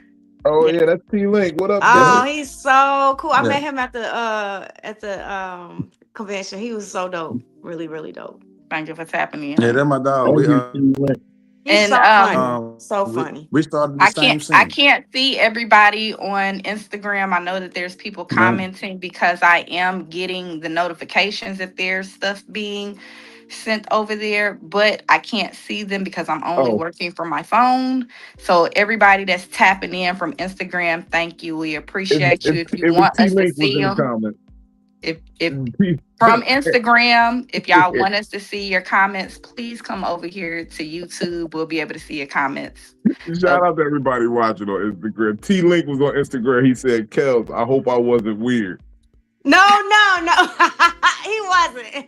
But he I'm pretty sure he's seen the weirdness. He's seen the weirdness. I know the weirdness. I've seen the weirdness. It was weird. It was weird. I was just treading lightly. I was kind of, I had a networking and that was it. But it was some weird. I'm not saying they all from LA either. It was just some weird stuff going on. Okay. Look, it's weird shit in comedy. Like, you got to remember, us comedians are the weird people of society for the most part. They are the ones who didn't know how to talk to girls, who have awkward social cues. We're weird by nature. Yeah. We turn that weirdness into laughs. Right. That's why I be hating. And that's why I be hating when motherfuckers be trying to associate me with other people in the comedy scene. I'm like, I ain't them niggas friends. Yeah, he was by himself. If we ain't do comedy, I wouldn't be hanging out with these people. Hey, T-Link was by himself because he knew there was some weird people up in there. Is that your trade-off, to be funny but by yourself then? Yes. Yeah, that's I be by myself. Like here in Charlotte, like I got an inner circle of maybe four guys, and it's just like everybody else, them work associates. I wouldn't hang out with these people in real life. Not at all. Yeah, that's why I found it so funny when you were told, Philly, that if you lived in Virginia, you wouldn't be my friend. I'm like, That's crazy because Benny lives in Virginia. He's my friend. Polo lives in Virginia. He's my friend. Kels lives in Virginia. She's my friend. Yeah. I just don't associate with everybody. And I think Everybody. that's more discernment than just for, I don't need everybody to like me. If everybody liked me, I would see that as an indictment on myself. That means I'm moving fake. I'm not authentic anymore. And I just had a whole falling out with somebody about that. I'm like, if I gotta be inauthentic, like, then I'm ruining the brand that I'm creating, because my whole brand is built off of, hey, if Vino thinks it's funny, it probably really is funny, because Vino's a stickler about funny. Yeah. So I'm not gonna believe it's like, if he says it's funny and then it's not funny, he kind of loses some credibility. Okay. Like, yeah, no, I don't need to be around everybody. I don't need to be everybody's friend. I'm not everybody's cup of tea. But I'm damn sure somebody's shot of Everclear. But what about the respect, though? I think it just needs to have respect. What do you mean respect? Like but like everybody's not gonna be your friend, but as long as everybody respectful, I you know what I'm saying? Everything's copacetic. Everything's cool. So. And the last thing that disrespected me in the comedy scene, I damn near ruined it. I damn near stopped his comedy career. But you see, that's the difference, because everybody's definition of disrespect is different. Like here, Kels, I have been considered disrespectful because somebody asked me my opinion about their comedy and I told them the truth. Oh yeah. So how is that disrespect? Everyone has their, like, we're too comfortable nowadays with giving our own version of what a word means. Right. And it's like, bro, that wasn't disrespect. I didn't want to give you no answer at first, but because I respected you enough to tell you the truth, I said, yeah, your first two jokes was trash. You should trash those, and you start with the third joke, because that's you burying the lead. And you need to revamp that. Build off of what you started with the third joke and let that carry you. And then I've heard other people in the same breath say, yeah, that was a good assessment. I wouldn't have told them that, but that's a good assessment. I think it's more disrespectful that people will be in your presence and not tell you got something going on. Your slip is showing. I feel like that's more disrespectful. If I'm walking around, I love Phil for the fact that she thought this was a booger in my nose and it's a skin tag. And she said, you got a booger in your nose. And I was like, oh no, that's a skin tag. But good looking out, because niggas will sit there and let you be with a booger in your nose and not tell you. I think, but hold on real quick. You do know that there's a thing at Walgreens where you can get rid of skin tags. Yeah, that's surgical thread. Yeah, you can go and buy it for real cheap. But anyways, go ahead, Kels. I like my nose tag. That's how you know it's me. It is. I think it's more of the delivery, Vino. It's not even the words. Remember, I think we had a segment on that. Like, we were talking about the delivery. How it sounds is different from what is being said. So I would take something worse, probably the way it sounds. Now, I got thick skin though. I got thick skin for the most part, so because of the environment I grew up in. But some people can't take that the way it's being delivered. The words are fine. The truth is fine. It's just the way you deliver that and package it up. But even then, Kels, I'm gonna use you for an example. I'm gonna use you for an example. Can I please? Can I please? Okay, Kels, you went to Vino and you know how open and honest that he's going to be with his delivery. If you don't want him to be harsh with you, knowing that maybe I'm not up to par, don't ask him. You know that, especially when it comes to comedy, something that he is very good at. He is very good in comedy.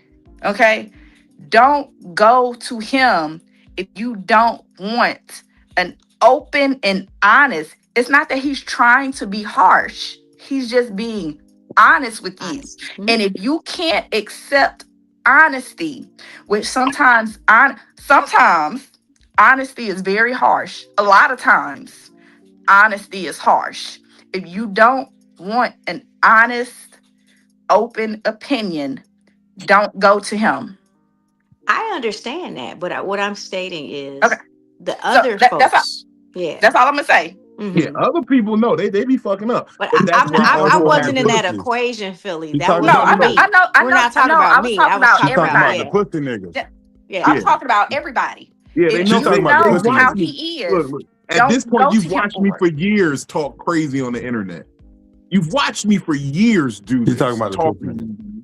Talk bold and unabashed on this internet, and you're gonna ask me a question that had any that was silly. I'm gonna give you that, Phils. That was silly, but also in the same sense, even if that is the case, and I spoke a little rashly or I spoke in a phrase that you didn't like, and that's why I say I'm gonna use Kels as an example. Me and Kels had a moment like that where I gave her some honest criticism, and it might have took her back a bit, and she had to come back and say, "Hey, I felt some type of way about what you said. Can you elaborate on that a little bit?" And we can sit down and have that conversation, that hard conversation, because that's what it really boils down to. Everybody want to be grown till it's time to have a hard conversation. I think one Everybody of the the things. man, everybody that nigga till it's time to sit down and say, "Yo, brass tacks." So let's not even just say with you, Vino. Well, no, I am gonna say with you because you're somebody that I've seen do this. The people that come to you and ask you for, I want to let me put myself on camera when I say this. Then a lot of the people that I see come and ask you for an opinion or a critique are people that say that they respect you. They say that they respect your work. They say that they respect your hustle, your craft, everything that you are putting into it. So if you give them a harsh opinion, it's not just because you're trying to be an asshole about it. It's because one of the things I know about Vino and I'm not a comedian, is that Vino wants everybody to win. If you want to win, if you're going to put in the work, he wants you to win too. So if he's giving you a critique, it's not because he's just doing it just because, oh, I just like to talk out of my ass. He wants you to be able to win too. That's lies. I don't want everybody to win. Nah, it's niggas don't lie. Look. No, I don't want some niggas to win. If they're coming to you and asking you for an honest critique, though, I'm talking about the people that are asking you for an honest critique. Everybody don't like to come to you honestly, Vino. Think about all. Kales has came to you for honest critique. Sauce has came to you for honest critique. Benny has came to you for an honest critique. But they're actually good. He can't wait to tell a nigga that ain't good, get the fuck on. Give up. And that is an honest critique. No, and but I do want you to win in life. Win by not getting on the stage. No, let me say this. I do want you to win in life, I just don't want you to win at comedy. I want you to win with your family. I want you to win with the woman that really loves you, the things that you can succeed at. Okay. He wants you to win. That's all I'm saying. Yeah. Whatever honest critique that he gives you, he wants you to win. I didn't say what you wanted them to win at. I just feel like so at what point, I got a question. So at what point, like it's some people that have been doing comedy for I don't know 10 years, 10 plus years, and they're not good. So what's the point? Where's the point? Never mind. I'm not talking about anybody in particular. Let me just put the disclaimer out there. Just like the weird people that was in LA. I'm not talking about anybody in particular. What I'm saying is, where's the line at where you just, if you're not getting any better, it's a hobby. They enjoy the hobby. Stop laughing. They enjoy because he's talked about this before too. Where's the line at? I just need to understand. Like, if I'm not any better at 10 years, okay, when do I stop? I follow him on Shout IG. out Poppy the Bear. What up, though? No, okay. So here's what it is. If you trash Stop. at comedy, I'm not gonna say stop. Like, okay, People without losing saying no their names, rights to having without fun. saying no names, I'll there say are it. people. I'll who say it. There are people who can contribute to comedy, but they just shouldn't be on stage. Like, I know a very you got good writers, promoter. I producers. know a very good promoter. This nigga puts together a great show. The only problem is he wants to get on stage too. You see what I'm saying? It's like, you put together a great show. You are a great facilitator of talent. You can read the room, and it's like you could tell when every nigga got talent except you. So where's the cutoff? I tell When do niggas, I you tell hang niggas up the quit all the jersey? time. When it's 10 years and you humping a stool. When anybody who's seen you more than 3 times can tell you exactly what you're gonna say on stage. I think you should hang it up growth. when. I think you just hang it up when you do a set and everybody's quiet. Then you get off stage and tell everybody, "Man, I just killed." And I mean, that's what everybody do. I think you should hang it up. No, that used to be my answer to people. Like, yo, what did the crowd think? Don't ask me what I thought. It'd be.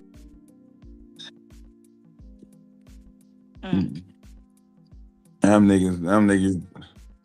That shit be blowing my mind. Motherfucker, I just killed. I was like, sir, we was in the same silent room as you. I No, just they want to still gonna know say they because, killed. like, I see a lot of things, and I'm just observing because I'm 3 years in, so I'm just watching everything, and I just mind my business. Name but I names. just ask these questions. I'm not even 10 years in, Kels, and I'm ready to quit. I feel like I ain't did enough. I should hang it up. Name names.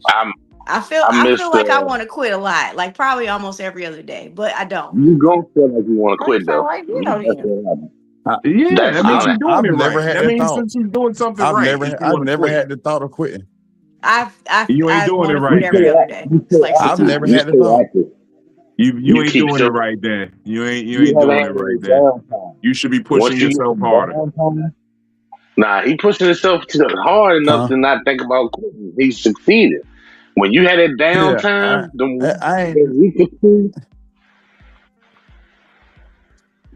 have you taken any time off since you started?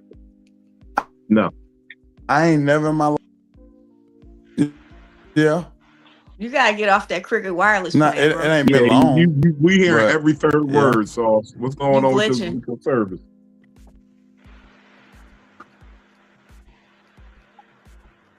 That girl calling him, talking about something. You telling him about our business online? Is his screen like this?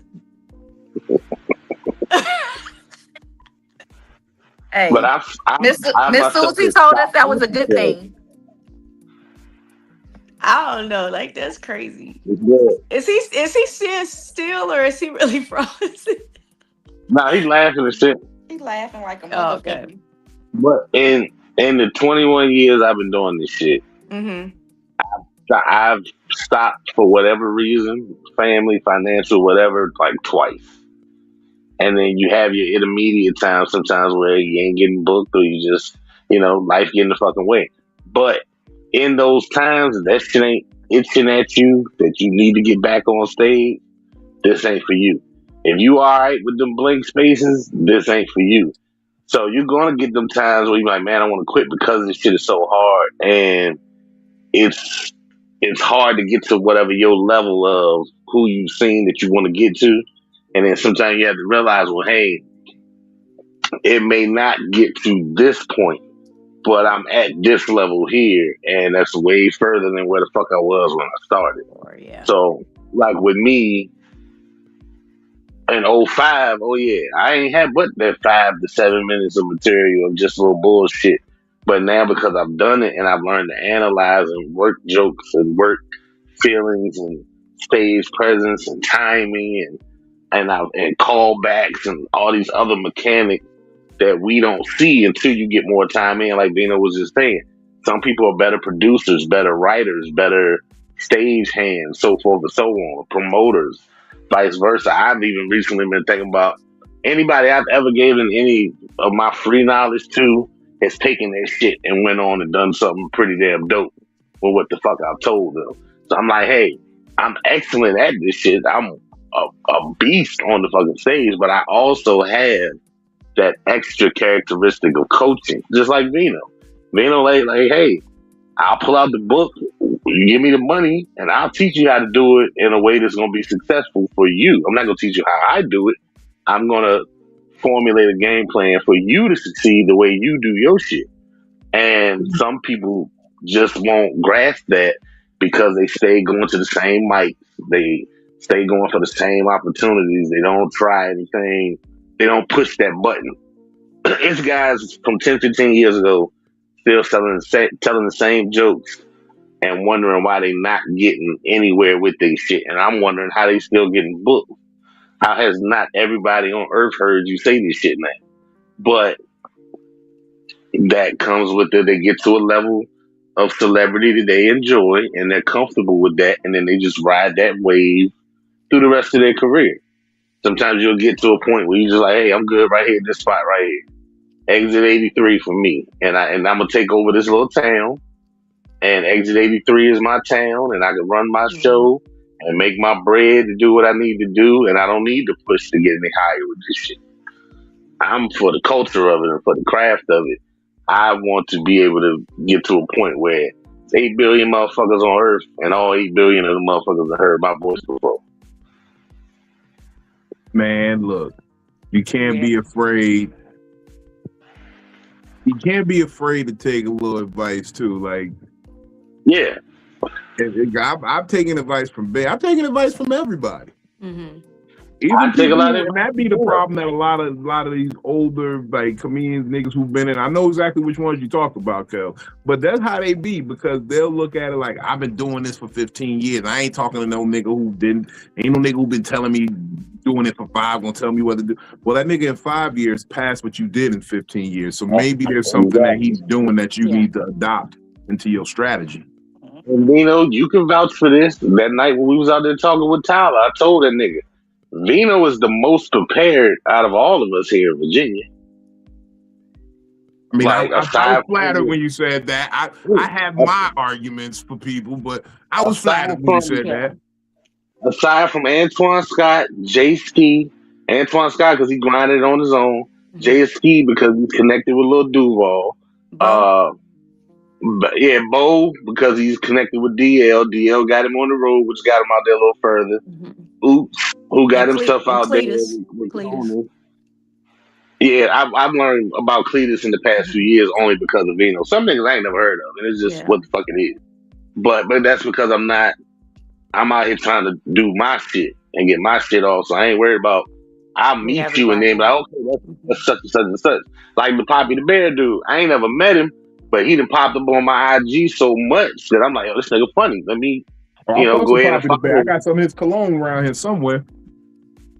Yeah, you know what I'm saying? So I was just saying my observation though. This is like for me, I ain't saying nothing because I'm 3 years. So I'm just asking. You said something right. You said something that a person who's in 3 years seen and a nigga who's been 15 years in can't see. Yeah. So that's what I was leading to when I told Tyler that night. Vino has the stage presence, the jokes, merchandising, internet presence. He's got the website. Tyler. He's got one of our homeboys out here in Richmond. Motherfucking he does. He's very, very plugged in. He got a lot of businesses and promotions. We're not going to talk about Vino's internet presence because we're still working on it. Yeah, we're still working on it. Okay. Yeah. He has a presence, but it's not where it needs to be. 10,000 followers off of 10,000 followers off of not having to buy anybody. Yeah. Not having That's to work. let's do follow. Yeah. Trust me, I know. Follow me. I'm gonna tell my people follow you, that type of shit. He's been around the country gaining those followers, and I'm talking about just on the setup of it, because it's show and it's business. So you got show. I got the show part all fucking day. I don't have the business part, and that's what I've been picking up from Vino. 21 years in, he 9 years in, but I listen to what the fuck this nigga say because he's more active with people that I've seen on TV and movies than any other motherfucker I know. And Antoine Scott, hands down, is one of the funniest niggas on earth. Jay Ski, one of the funniest niggas on earth. My personal mentor, Michael He's Bam Bam White, hilarious. one of the funniest motherfuckers on earth. But JC is hilarious. you know, And this is time where I was frame, going. Just because a person has experience doesn't mean it's good experience. So 3 years of great experience goes a long way, Kills. So that was personally for you. Thanks, T-Link. We have years of okay internet presence, right? We can But nowadays you gotta have the that's what I'm internet. saying. Like, and right now you do have to have a wonderful internet presence. Yeah. Okay, like it has to be above par. and that man actively fighting the back against the whole community to try to shut his shit down. So it's they do like, that. I give you that. I fought against a whole community that tried to label me a vile villain of the highest caliber. Vino. and I am outstanding at this shit. And I can honestly be like, yo, he's that nigga. I ain't got no problem fucking saying that. Cause I'm that nigga. And it take a I'm that nigga to notice, that's that nigga right there. Yep. No, so your internet presence now is a big You have thing. to have it. You have to have it. Mhm. People are going to try to build you up and tear you down, and you have to realize what's real and what's fake and all of that. That's the I've struggle, watched that. though. No, it always is, because there's always going to be a good side and a bad side. Even as far as I go, there's a good side and a bad side of being an internet presence. Okay, like it's just that's just part of the job, and that's where he was that's where he started off at, the trade-off. I okay, so I'll make content, but I dislike it to the bottom of my soul. Like I do. Oh, I do too. Dislike Hey, it can I to the say depth something? of my soul. Like I hate making Can I- content. Yep. Can Go ahead. you hear me? Or is my Yeah. Wi-Fi still fucking up? It's No, still but fucking But I up, got but some it's good. better. That one reel I did, I got some good comments. That's Delay and all these other guys had commented on this, so I was like, okay, maybe I did all right on this one. But like it's really hard because we didn't come up on social media. So No. this is not. It's not like I'm like, ooh, I'm posting. Ooh, look at me. That's how it feels. Yep. So back to the thing about the trade-offs. I've started doing like reaction videos a lot, and I hate it to the bottom of my soul. But it's been translating to butts and seats, and also I was able to cover my rent with just reaction videos. Now it's like, nigga, I made how much money? Oh, I know. What do you think I've been doing? I know, but Vino, you remember me and you had said pay the rent? Yes. Yeah, they pay money for this. Yeah. Yes. Like paid the rent like a check. Yes. Yeah. And that's Like, why I feel let me make this goddamn content. Kales, I would screenshot my Facebook dashboard and send it to you. Let you know I ain't bullshit. Niggas would just do a reaction face. Like nigga. With the most I ever made, and it'd be crazy. It's crazy. And it'd be crazy because I'd be like, people like this shit. Yep. Yeah. To see you doing a fake laugh off of something that you already watched, and then you record it after. Yeah. It's not. You It's record not an yourself original watching the video. reaction. Yes. It's helping a lot of people, and I'm just retarded. I don't want. I feel like I'm biting if I do it, knowing that that's what the fuck is working right now. No. So I have that struggle. I have that struggle of, I know this shit work. I'm watching mad motherfuckers do it, whether it's a blank face, whether it's a certain saying after the video, current, man. I had that struggle too, but then when I seen them break me off a check, I was like, nigga, fuck this struggle, nigga. And then I'm gonna give you some real shit, Benny. Me and Vino been talking about this for like 2 years, and I told him, I said, Vino, you just gotta go with it. I gotta just do it because and then the reason that I jumped in a little more is because a quote came across me that said, you don't get bonus points for taking the hard route. Facts. You fucking You don't. don't get no bonus But point for doing it the hard way. I'm gonna tell you Oh, who fucked me up. You I've get the seen bonus points when you win. It's like fuck it, just I don't seen win. Kev on stage. Kev on stage had said, he said that nigga, you ain't got to do much on the internet besides prove that you're funny. So it don't matter what it is that if people start to see your face and get a chuckle or something out of it, like that's all you got to do on the internet. Everything else will work Yeah. itself out. Because imagine if I'm putting out these reaction videos, right? And I go get booked in Atlanta and I go put out that I'm going to Atlanta, and somebody see my reaction video, be like, "Oh, he gonna be here. I'm gonna go see him, regardless of what the fuck I got going on." And in That's a why I'm way, it kind retarded. of goes back to what I was saying. The reaction video plugged you. Your work on stage kept you there. Kept you. Mhm. Yep. Exactly. Yeah. It's the combination of the two. That's why I feel retarded, because I got clips saved. I got audio saved of shit that I wanted, that I know I could just say shit over top of and it kill, and I just haven't fucking done it. I have to make just do that leap shit. off of it. Nigga, look, But I posted today and I hated it. I literally did I'm a this on my phone. I perfectionist. said, look, I'm a I did perfectionist. like this. I don't want to put on the I whack just shit. I just went, post it, nigga. It's And really I don't give a fuck if it's whack. Mm. I don't give a fuck if it's whack. All you got to do is come in there with the wide mouth smile. And you just keep doing it. That's it. And I know you suck at whatever until you do it. So I know that shit. So it's literally a mental But block. also, here's the thing. And Here's the the thing, shit do Benny. be funny.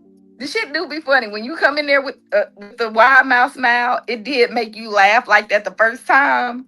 But the second time that you watch it, it don't be that funny. So here's the thing though, Benny. You said you don't want putting that whack out. Ain't nobody gonna remember the whack shit anyway. Nope. Just post some shit to some shit that hit. Yeah. Cause look, I got on Facebook, I got like 9 million views, and that's only from like 5 videos, and I've been throwing up a whole bunch of them. Nigga, so much shit go in the trash that nobody give a fuck about, but them couple go crazy. And it's like I need to pick where I want to do this shit at, because No, you I don't like motherfuckers. If I'm gonna do some shit like that, I can't have nobody just looking at me doing it. So I gotta be somewhere secluded where it's like, all right, I ain't gotta hear put on a green public. screen. Most people are I've putting been on a in green public. screen. They can't see nothing that you're doing. Because I hate doing some shit like that, and a motherfucker like, oh, what you doing? And they be like, nah, I'm gonna do shit. Put on a green screen. I did a reaction video. I was laying on the ground in a park doing a reaction video. Motherfuckers looking at me like I'm crazy, and I'm sitting here like, I don't give a fuck, bitch. This is work. Yeah. Fuck y'all. Yeah. Nigga, y'all don't know me. it's a lot. Yeah. But I mean, we did like a class with Shang about like internet. So like I'm gonna make a conscious effort to do better, but it's mentally hard for me. Yeah, it's mostly about remaining consistent. Consistent. So I got to the point where I don't like it, but it only takes like how many days to build a habit? So anyway, I don't build the habit where it's like I gotta post something. Like I don't give a fuck if it's the top tier work or the bullshit. I'm gonna post something. Yeah, you gotta feed the machine. The bullshit be hitting. Yep. Yeah, some of the bullshit I made was like, I'm almost at my first video that gets 1 million views. I just crossed into 10,000 followers. Like just by stepping it up and doing the shit that I hate. I hate doing Kels, you don't. All of your videos. videos don't have to be like you snatching and falling out. Like, and that's fun. It's funny. It's funny as shit. But you know how many people are doing that same thing? A lot. So now you have to compete with all of those. A lot of these videos is basically that's funny as shit, and you don't got to do shit else. Travis, I need to learn. Because sometimes I'll create content and I'll Shelving. I would say I want to give one of the quality, ones that and I know inspired y'all me. say post something. You know, I just be wanting to do better videos, if that Yep. makes sense. Shit, T-Link been doing this shit a long time, and I've been meaning to do this shit. Looking at him, It's counterintuitive. It is to what you're trying to do, because I know we take the stage and we say we got to put the best shit on stage. But I think that's where this internet thing, and that's where I'm kind of finding my groove in it, and saying, hey, the internet is my throwaway material. I got the good material I'm gonna just save for the stage. The good thoughts, the good ideas, that's what they'll pay to come see. You can look at all these throwaway ideas right here on the internet. Ideas that ain't really whole ideas, ideas that are just reaction videos, ideas that are I call them grandma jokes. We know a lot of people who do grandma jokes. Shout out my nigga David Katash. If your grandma would love it, he will do that joke. So one question, and I think you told me this once before. Well, you just told me not too long ago, B. But Granny jokes. the editing shit. So basically, y'all are pre-editing, fully editing these videos before you post them. It ain't just a record it and post it. So when you get like, and this is the thing about being consistent with it, once you start being more consistent with it, you'll realize that you got the presets. Like you know how you got presets on your video game for your joystick and how it controls your game sliders, whatever. You start understanding you got game sliders in posting content. You know what clips you're gonna use, what things you're gonna use, what instruments you have at your disposal. And once it's like a nigga who never used Pro Tools before versus Pharrell. Pharrell knows every in and out of Pro Tools. A nigga first using Pro Tools only gonna be real sketchy with it. Look, I ain't no gatekeeper, and I know I shouldn't put this on the internet, but I'm just gonna show you. I don't know if you can see that number over there. Wait, let me see this phone. Hold on. Hold on. Go ahead and bring them up close. You know. Damn. So yeah, Damn. I can pay my mortgage. That's like Sasquatch. I can't see that shit. You know what? Okay, let me just go get this video. It's a rack and some change. It's a rack and some change. I see a comma though. Like, it's a comma. That's Facebook or that's Instagram or that's TikTok. So I posted on Instagram. I posted on Instagram and it automatically go to Facebook. So I get more followers on Instagram, but I get paid for Facebook. So like, just do the shit. Just do the shit. Like I said, I ain't no gatekeeper. Anybody asks, I'll let them know, nigga. This is what it is. This is what I've been doing, and it's been working. And it's like, I'm not. Because a lot of y'all, especially if you have a professional page, if you have a professional page on Instagram or Facebook, you're probably getting messages that you're ignoring that says get a $300 bonus to do cross-platform. That is not a scam. I promise you, it's not a scam. If you go into whatever professional dashboard that you have, and go ahead and let it send it cross platforms, which is Meta, Facebook, Instagram. Okay. You will get that $300 bonus if you're putting out the amount of content that they're telling you to put out. So I think it's like 8 videos per week. Yeah, I saw those things, the bonuses, but yeah, you're right. It's either 8 or 10. 8 or 10. They're not even telling you to get the views. They're just telling you to put out videos 8 to 10 times a week. You're going to get $300 off top. I've done it before. $300 off top, regardless of your views. Whatever they put on top of it, I haven't read all of the special stipulations of that. You're going to get those. And look, I'm gonna tell you another thing. I'm not putting in that type of work no more. I'm sorry. I've done it before. Another thing. Thanks for the pro bono. When you're posting a lot of stuff like consistently, what happens is once your page hits and you get a lot of like followers, people go back and watch that other shit. Yep. So the fact that when I had one of my videos go viral, them same people went back and made 2 more of my other videos went viral. Yeah. So I had Then posted some shit like 2 that. weeks ago. One of them went viral, and them shits I posted 2 weeks ago went viral right after that. Now it's like, oh, these motherfuckers is going back and looking. So now you got a catalog of content that people can watch if they really fuck with you. No. I got the props. I got props for days. You got And YouTube? I got two YouTube. I ain't put shit on YouTube in 12 years. Hey, I gotta put read. shit on YouTube, but Everybody I says ain't gonna lie. put it in YouTube. I need to either YouTube just does show pay the those most. There's a lot of money in TikTok. There's a I need to lot just of money in TikTok. or add those 2 pages together and then just start posting on there as well. But I got 2 that I definitely probably am missing out on a lot of shit. But I already know how I am. It's already taken a lot for me to do these 2 platforms, Instagram and Facebook. I know if I put more, like that shit gonna run me crazy. It's a full-time job. Full-time job. One of the things that people don't realize about content creation is it's a full-time job. When I started working during the daytime, when I went to day shift versus night shift, that's when I stopped putting out as much content. I used to release at least 2 videos a day. That's when I was making my money on Instagram alone.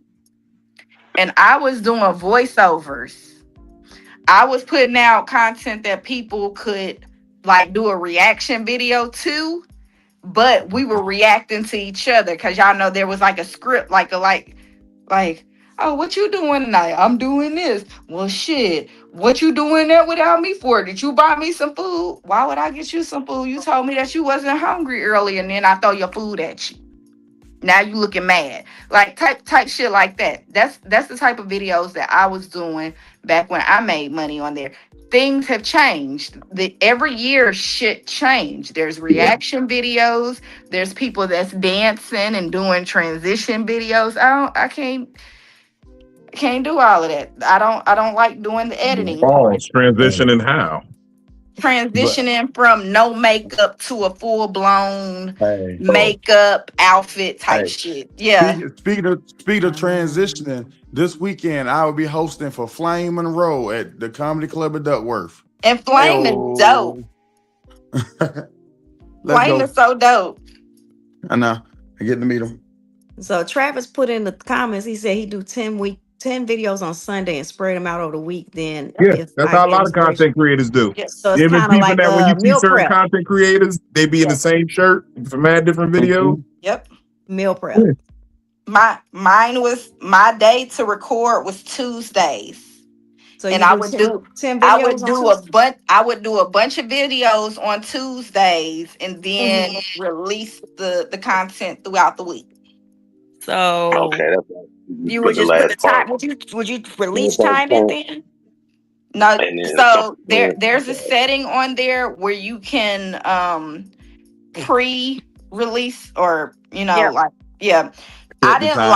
didn't like doing the pre release thing because I didn't get the views. So so like when I did the pre, like, yes, that was just my experience. I don't know how everybody else's experience is. No, it's like that. And when you schedule them to get released, they don't do as well. Yeah. So pre-schedule, that's what it's called, scheduling. So I live in Tennessee, but a lot of my following is from Philly, New York, Virginia, that area up in there. So if I schedule my content to release during a time where my followers aren't on there, it's not gonna work. Gotcha. Yeah. So you have to watch all of that. Because like I said, I'm simple. Like I already hate it. So the way I do it to make it work for me, I see the video. Like if I'm like just doing something throughout my day and like I got like a couple of seconds to scroll on Instagram, I see something, I think some funny shit, boom, post it. Then I go on about my day. I get another little 20 minutes, see something, scroll, boom, post it. And go about my day. So that's just how that works for me. You know? Then I just throw it into the cosmos and let it do what it do. Yeah, do what it do. Yeah, doing it manually gets you seen more. Also, I don't see my followers posts. I see everybody but my followers shit. I could be like, I want to see my friends post. I see everybody but my friends. Yep. And it doesn't matter if I have their alerts on or not. And that's just the way that social media is going now. It'll show It's me what funny my 'cause friends are watching before it show me my friends. That's crazy. Absolutely. man, my homeboy said he ain't seen none of my shit. I said, nigga, I'm posting more than ever. Fuck. You know, I seen you. You've been posting a lot, brother. Yeah, But nigga, then hey, also, it also goes with what you engage with. So you ain't seeing my post because you don't like my post. Yeah. Mm-hmm. And that's the real indictment. Like, you don't see my post because you don't like it. You never comment on it. So the algorithm says you don't like this type of material. So it doesn't show it to you. Like a post.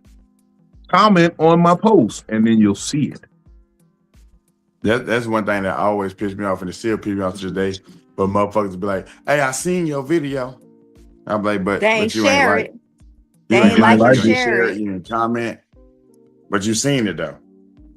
Nope. Like, that shit pissed me off. I ain't gonna lie. That's probably just said the same thing. Yeah, you got to train your algorithm. You gotta really train your algorithm. Like, people be sending me booty pictures and videos of hoes on. I don't look at that.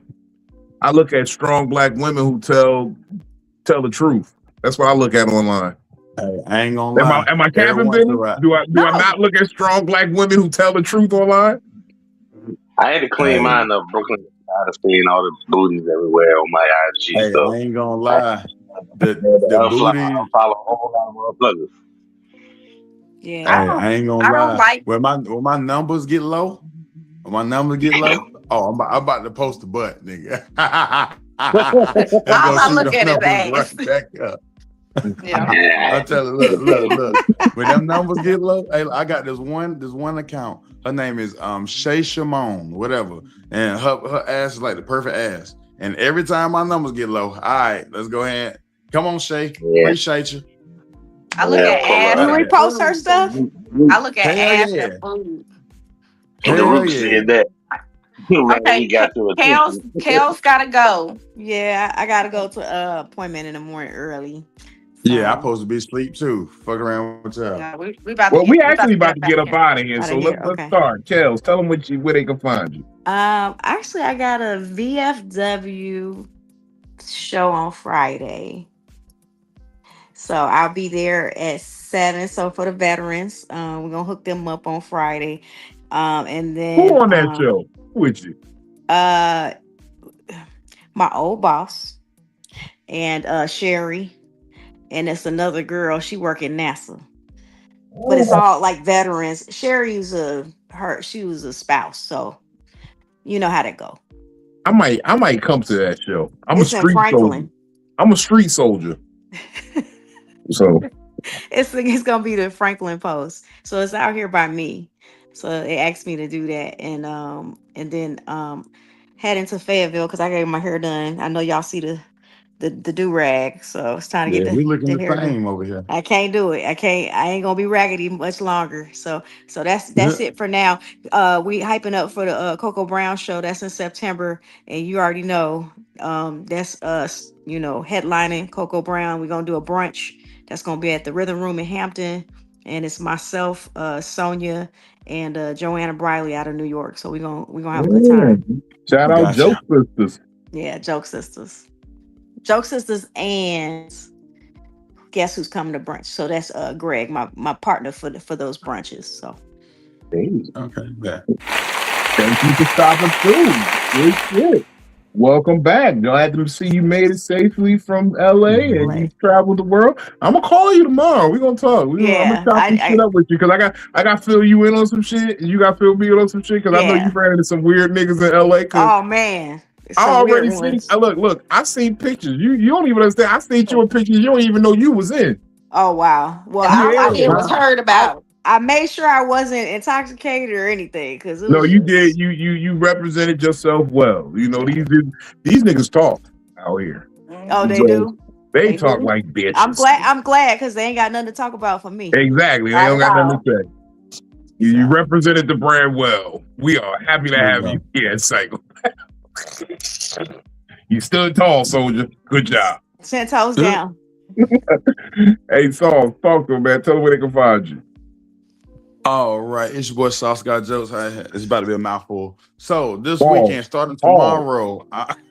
No pause. He from the Hey, south. ain't He no don't pause. You heard I out here. said. Hey, look. Starting tomorrow, I'll be doing the weekend. I'll be hosting at the Comedy Club at Duckworth for Flame and Row. All right. Then also, I just moved the coffee shops open mics to every second and fourth Sunday, starting in August. So August 8th, I need y'all to come to Charlotte, North Carolina at the coffee shops. Now, I mean, it's gonna be from 6 p.m. to 9 p.m. Okay. Also, August 14th, we're going to be doing the Grown Folks Comedy Show at Club Mirage in Charlotte, North Carolina. I need y'all to pull up to that shit too. All right. And then you already know your boy being his producer bag for real. I got the Shrimp and Giggles Comedy Show at the Shrimp Shack off Central Avenue in Charlotte, North Carolina. It's August 20th. We do that every third Thursday of the month. I need y'all to pull up. It's a showcase and open mic. So if you feel like you got some jokes, you can come tell your jokes too, you know what I mean? And I got some paid professionals, they're gonna come burn down the stage too, you know what I mean? And also August 30th, I will be at the Comedy Zone. It's for a charity event. I don't know exactly which charity. I don't give a fuck. I'm in here telling jokes. Y'all donate y'all money. I'm gonna donate these jokes. You feel me? So there's August 30th. We're gonna be at the Comedy Zone in Charlotte, North Carolina. That's all I got for August. When we get to September, I'll give y'all some more dates. You need to know which charity that you going for though. Like, golly. Wow. Benny, what you got going on, Benny? When you said leukemia, I don't care. I'm going to make y'all laugh. It's something. You look, yeah, you know that Vino think he got cancer, right? Lyme disease, spinal bifida, it don't matter. I'm coming to tell these jokes.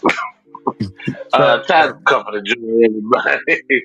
Comedian Benny Blanco Perry here. You can follow me at all social media at Benny Blanco Perry. August 7th is the next famous First Friday open mic.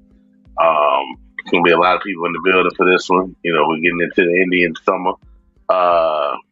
Couple other things going on coming up soon.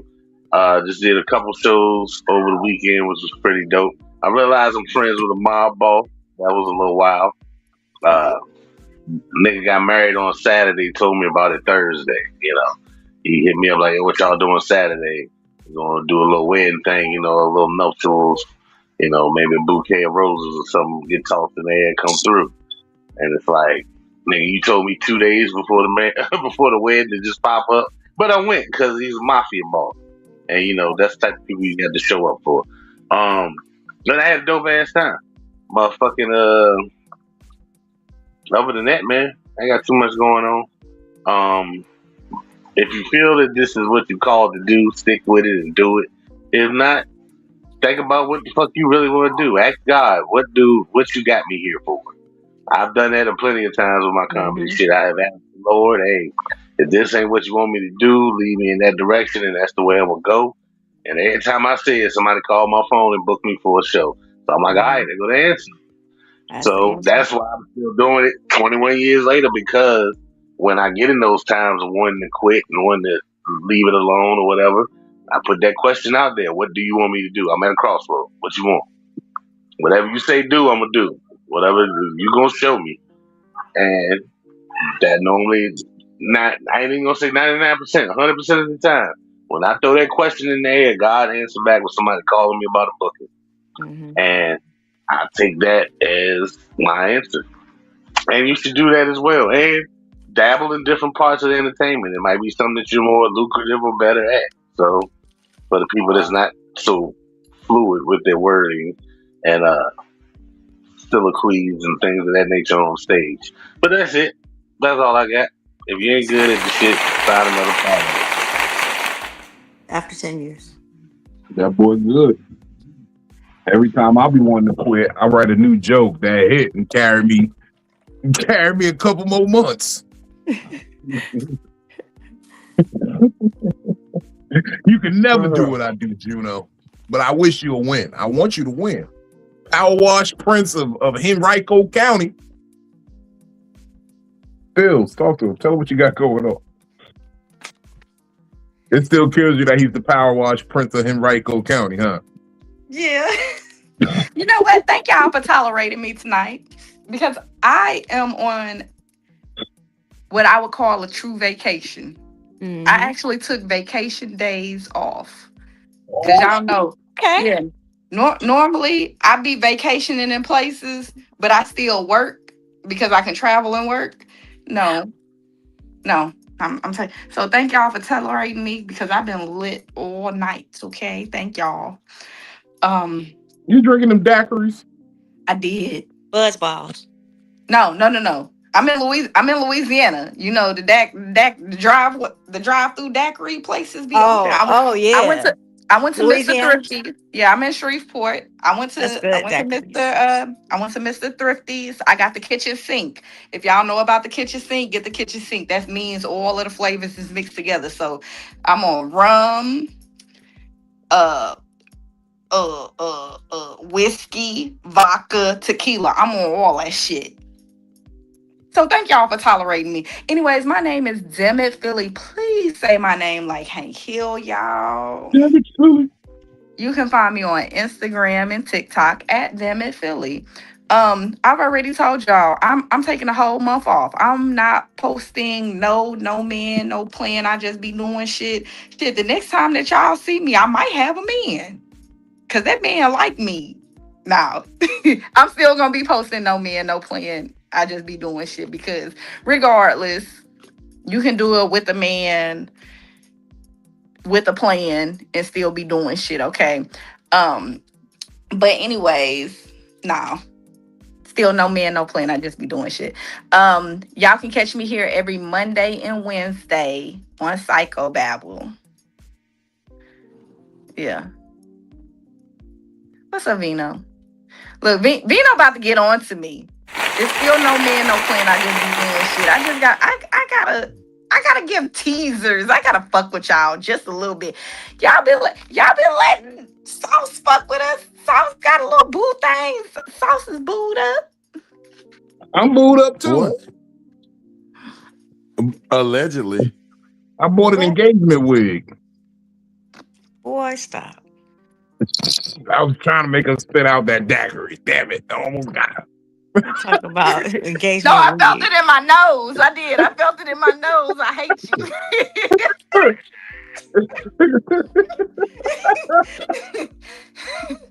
Oh shit. Get you a kitchen sink for Mr. Bring me one back. Damn it. Okay, my shit working? My shit not working. That's gonna be a real saturated drink. Okay, there we go. What up though?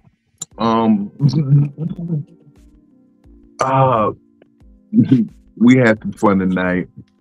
We had a deep ass conversation, went all over the place. But I think we all can take from it is to let it go. We have a good time. Things you gotta let go. Like by signing up to watch Psycho-Babble, you agree to let go of your problems for a little bit, or at least let go of the tension you're holding about it. Mm-hmm. You that's what you agreeing to let go. If you want to be happy, you gotta let go of the things that make you sad. You gotta let go of them. I almost said something very funny right there, but I'm not going to even be mean right now. What I'm going to say is thank you all. I appreciate you all. Vino's letting go of the fact that we got told that we got canceled. We got canceled, man. Look. First of all, I said I'm gonna be nice today. I told my therapist today I'm not going to go. I'm sorry. No, you good, because it's on me. These are promises that I made. I actually had to talk with my cousin like that earlier today. I said, I don't know if you know this, cousin, but I'm very particular about my word. Like, even if somebody does some fuck shit after they've given me their word they wasn't, I'm still gonna hold to the word that I gave, because I gave my word, and that means more to me than your bullshit means to me. Your fuck shit means to me. So I told my therapist I wouldn't make any jokes about some bullshit today. But what I will say is follow me on comedictherapy.xyz because that's where we get the last laugh. Shout out to the undefeated. Big Vino comedy on all platforms. I would definitely check me out tomorrow because I made a promise that I would not say nothing tonight. But when the sun rises. Oh, I thought you were going to say midnight. I was going to say, nigga, it's past 12. No. I'm going to say when the sun rises. I said I wouldn't say nothing tonight. So it's still dark out. But when the sun rises, I'm going to have a lot of funny shit to say. Okay. Not in California. I ain't gotta work tomorrow. You going live? I'm going live tomorrow. Damn near all day. I'm gonna just have some fun because I got a lot of content.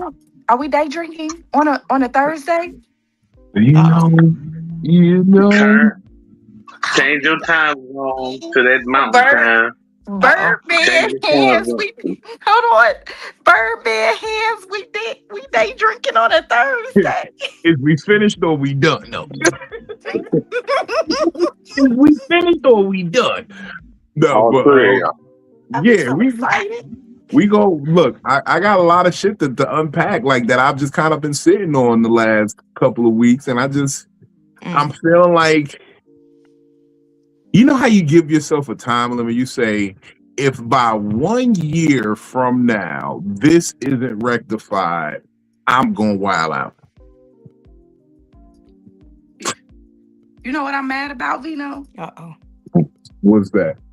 So normally when we have some bullshit going, I be having on my red Blessed and Beautiful shirt, and you didn't tell me we was unpacking shit on a day drinking day. So I don't have my Blessed and Beautiful shirt. Look, so I'm kind of upset about it. Because that's a statement. I didn't know I was going to unpack some shit till today either. I didn't know I was going to unpack some shit till about 4:30. Okay, family. It's on. I gotta roll. I see y'all. Love y'all. Bye. I hit you the bar. Okay. I gotta go find a Blessed and Beautiful shirt now. I don't care what color it is. I just wanted to say Blessed and Beautiful now. But this is the thing I'm trying to say to the people. I ain't gotta get up at 5. This is what I gotta say to the people before I get into all the bullshit and the antics. August 7th, I'll be at the Playhouse nightclub, Jacksonville, North Carolina. Your man Big Vino headlining a fun-filled night of comedy. Get your tickets for that. All the good people of Jacksonville, Wilmington, Camp Lejeune, all those southern cities in North Carolina, those beach cities. Come fuck with us, man. We out there. We're gonna have a good night. And I got look, I've been in a writing mood lately, so I got 3 good ones that are just, and y'all know my jokes is always like 5-10 minutes each, so you're guaranteed at least 15 minutes of new jokes, and I might shoot a few jabs at somebody just because I feel like there will be some lesbians in attendance, and they're gonna ask about a person, and I'm gonna have some fun with that. So. Jacksonville, North Carolina, August 7th. Shout out to the homie Christopher Robin, Matt Kemp, Joel Fuster, man. We'll see y'all down there August 7th. That was very open. August 22nd. Petty. Yeah, August 22nd. We are gonna be in the West Coast. That starts my West Coast voyage. I'm heading out to California. They're calling it Vino Hits the Dino. San Bernardino, California. I'm be out there with the homie Trill. He ain't make it here tonight, but shout out to Trill. Shout out to the whole West Coast family, the Inland Empire. Shout out to the More Laughs Comedy Club, August 22nd. You're going to see myself, Big Vino. We got a lovely feature. I've never seen her before, but I got good expectations because her name is Mary Jane. And then we got ATM Richie coming through on a special performance. So it's gonna be dope, hosted by comedian Trill. We're gonna be outside, man. We outside, and they already told me they got a zipper Cali bud for when I touch down. Soon as I get off the runway, soon as I exit the tarmac, we lighten up. And I'm even gonna let Trill drive me around with that PlayStation control because I know the nigga gonna pull up on me like this. Now that's what you didn't tell me you was doing, but you're not gonna be petty. What? No, we're not gonna be petty. What? I am gonna be petty. I'm very petty. No, We all know not that I'm tonight petty. though. Not tonight. You got until sunrise. I have And till then sunrise. No, but then we can throw out definitely all of the jokes. We can throw out all of the jokes. Y'all we know I love me definitely some Trill. when Y'all Trill know I pull love up me with some this shit, Trill. when Trill pull up with this shit, I already know what's happening. Yeah, tell him scoot over. Be like, Pastor, I'll be like, where my control at, nigga? Let's put it on 2-player. Like Gran Turismo. Scoot over, I can't see. That's like Put it on 2-player, nigga. Here. You gotta come and put a cord on the dashboard. Be like, I got neck.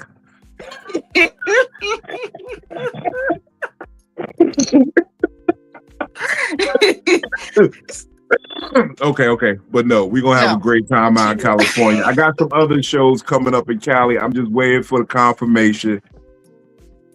But we're gonna have a great time out there. And then as Saul said, we'll talk about September in September, but August is shaping up pretty fast. Appreciate y'all for tapping in, man. We had a fun talk tonight. We are doing these 3-hour lives nowadays. This shit is we're really not. good. These conversations are being good. The summer's almost over. We just had extra time because it's the summer. Extra time because it's summer, daylight savings time. Okay. Just because it's the summer. No, we not. This is not gonna be a regular thing, y'all. This be my time of night to sit around and look stupid, anyways. I be saying I'm gonna go to sleep and still be up an hour looking dumb. Oh, look, I'm about to go get me another popsicle. I ain't gonna even hold it. You don't eat it on live though. I don't want them to know what your mouth do. Nobody knows. Your mouth, your tongue, your nothing do. Nobody knows. Don't be eating that on the live. But look, what you do? Thank y'all for tapping in.